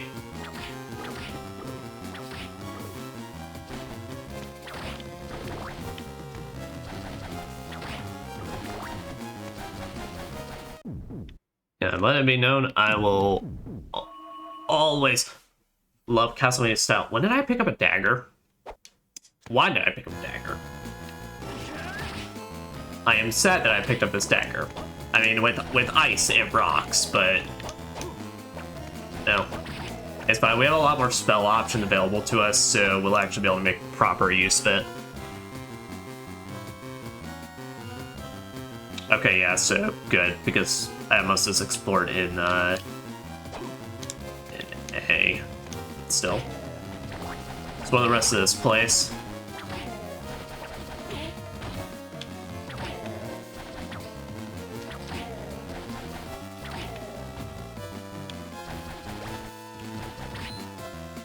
Run, it's oh. Yeah, we'll rock the dagger. We'll see the boss that we're coming in. Oh!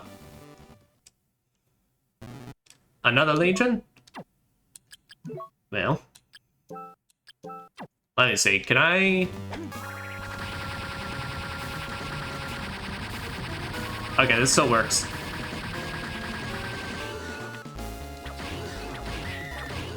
Legion Corpse. Yeah, no, this is actually amazing for this. Because we can just keep chipping away at it. But we have to actually hit the thing in the middle. So that's what's going on. Alright.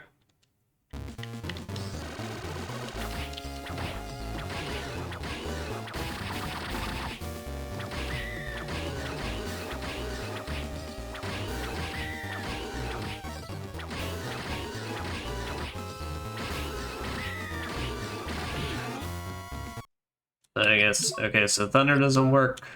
So I guess we'll try fire.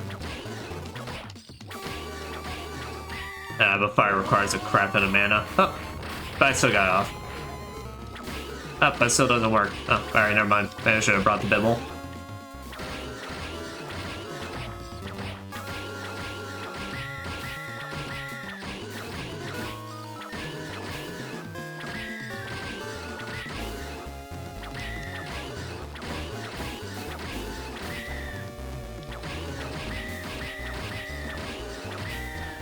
Oh, beefy amount of HP though, that's much for sure.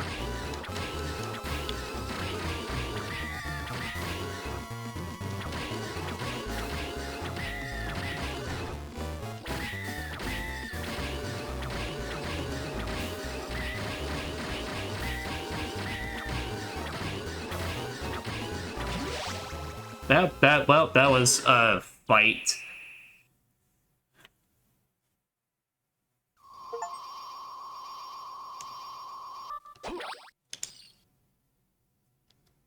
And that is a fancy looking door. How about let's save before we interact with that? Nah, well, we can just save from here.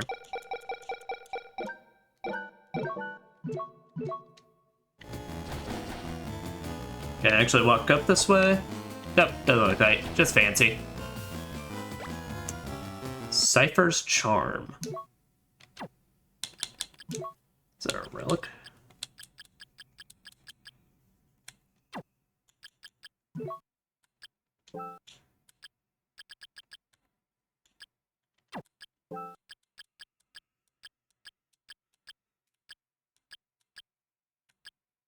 Cypher's Charm speeds up the rate at which MP are restored. Oh, didn't mean to actually put that on. Ah, we can. It's just good to have.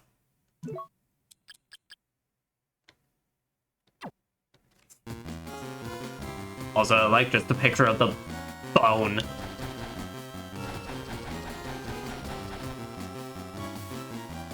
Well, at least that ends up being something important. We know we can pretty easily find it later on. Alright, we officially hit 150%, so that is neato.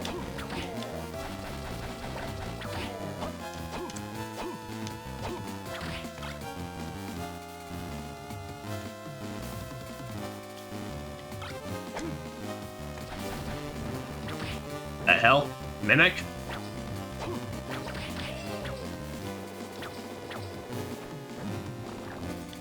He just exploded. Alright then.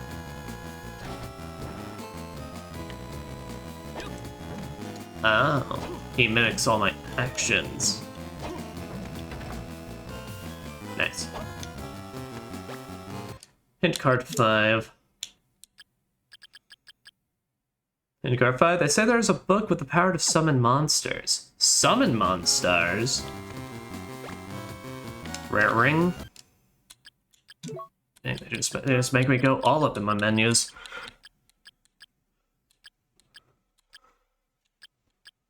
Rare ring increase the appearance rate of rare items. Oh, okay.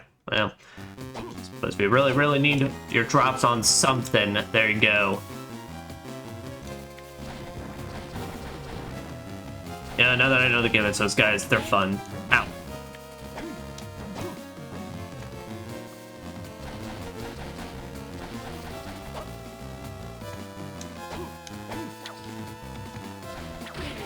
Ooh.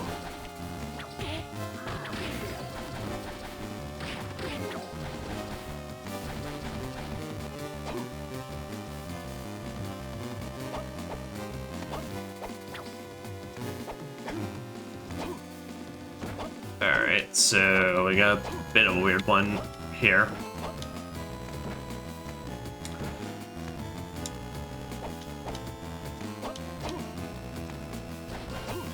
That's because I don't know what we're working towards. I guess so, we're working towards that.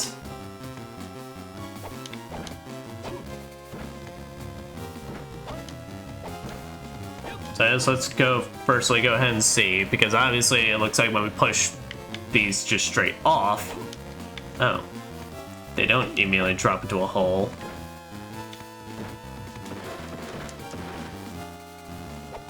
Okay, and what about this one on the left side?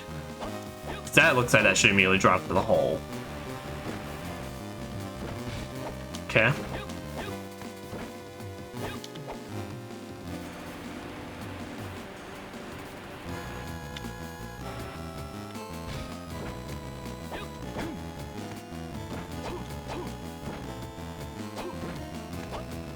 Now if I push that one on top, should I then be able to move it?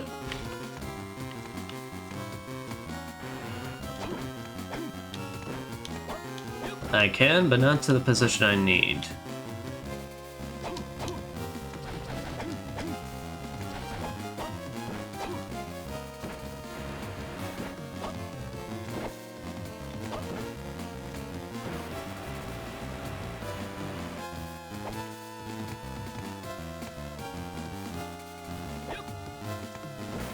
Okay, so you cannot push boxes while they're on top of each other.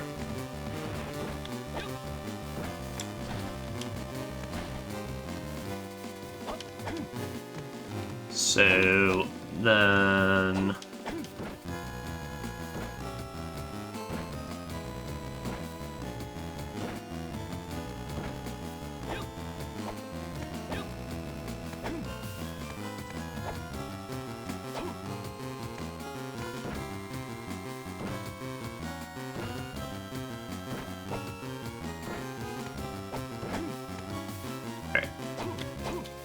Let's see here real quick. Okay. So this one doesn't go into the hole. So if I push this one first, it now blocks the hole. If I then push this one on top of it,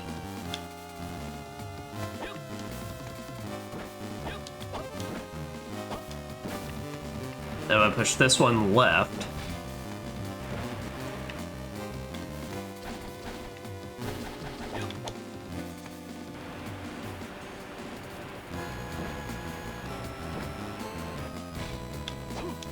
that then gives us nothing. Okay. I feel like we're cooking something here. Oh, wait a minute, I have an idea. So if I push this one here first, because now that doesn't go into the hole, then I push this one here.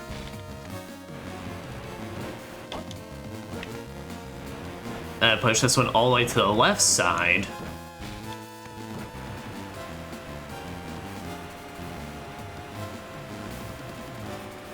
Boop.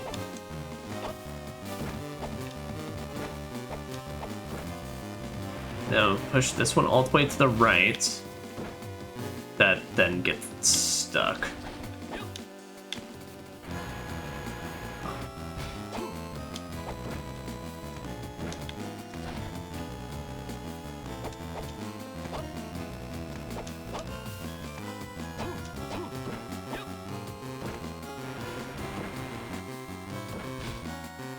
That's it. Is there something special if I, like, go at it from here? No.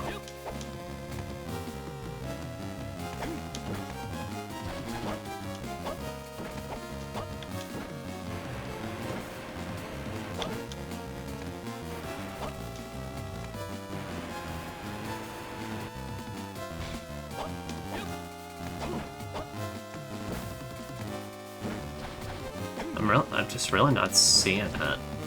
Okay, because the only way I have to find someone to find to fill that hole, and then that's to be able to push a box over on this side. The other solution I think of is that it's like I just wait till I get super jump, and we can just cheese this. But feels like there should be something I can do here. Alright.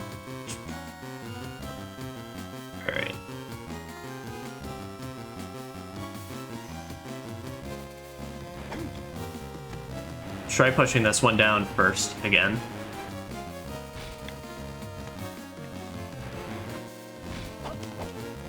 Because we do that one first, then just see what all happens if we push these down together.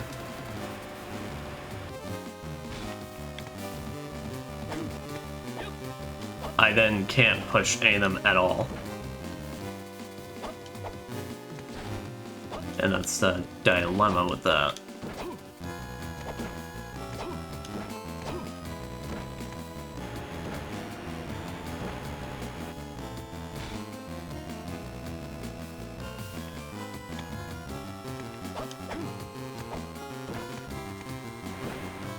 The sand, because there's gotta be some reason we push that into there.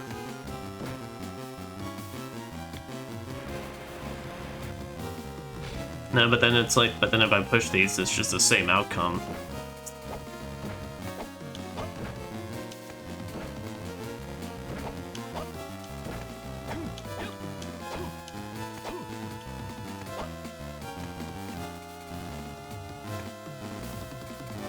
I am quite confuzzled what they want me to do here.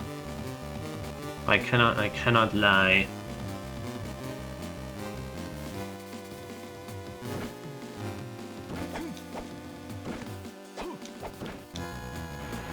And this music song does not help this my thinking environment with how repetitive it is.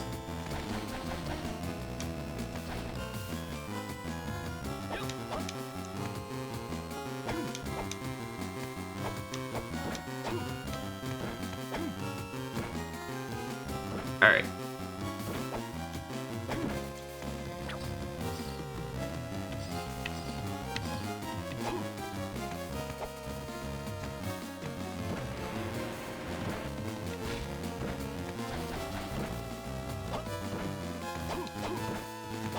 Only other thing I can think of that's really like we haven't tried yet is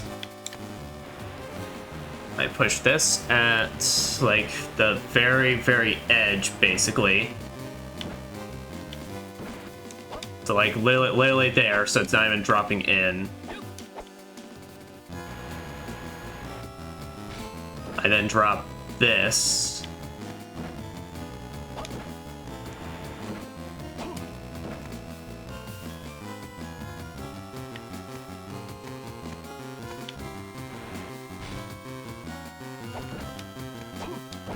That gives us that.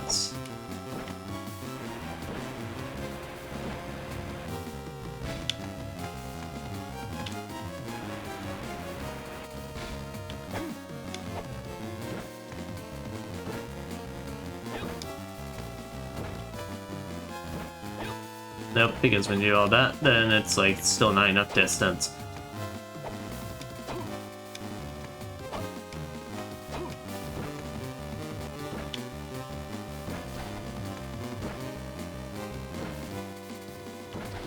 I don't know. We'll come back with super jump because I can't figure this out. I'll think about it one more time real quick, but we spent so long on this now that like I don't know.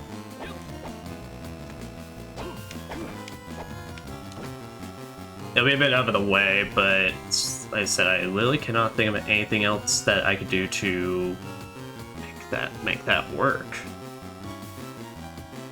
Kind of crazy.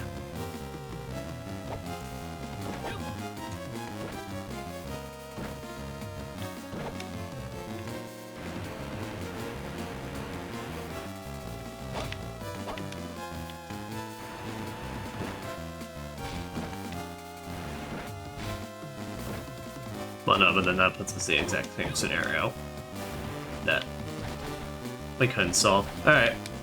We'll come back to Super Jump. That'll be a bit out of the way, but compared to other places, it won't be too bad.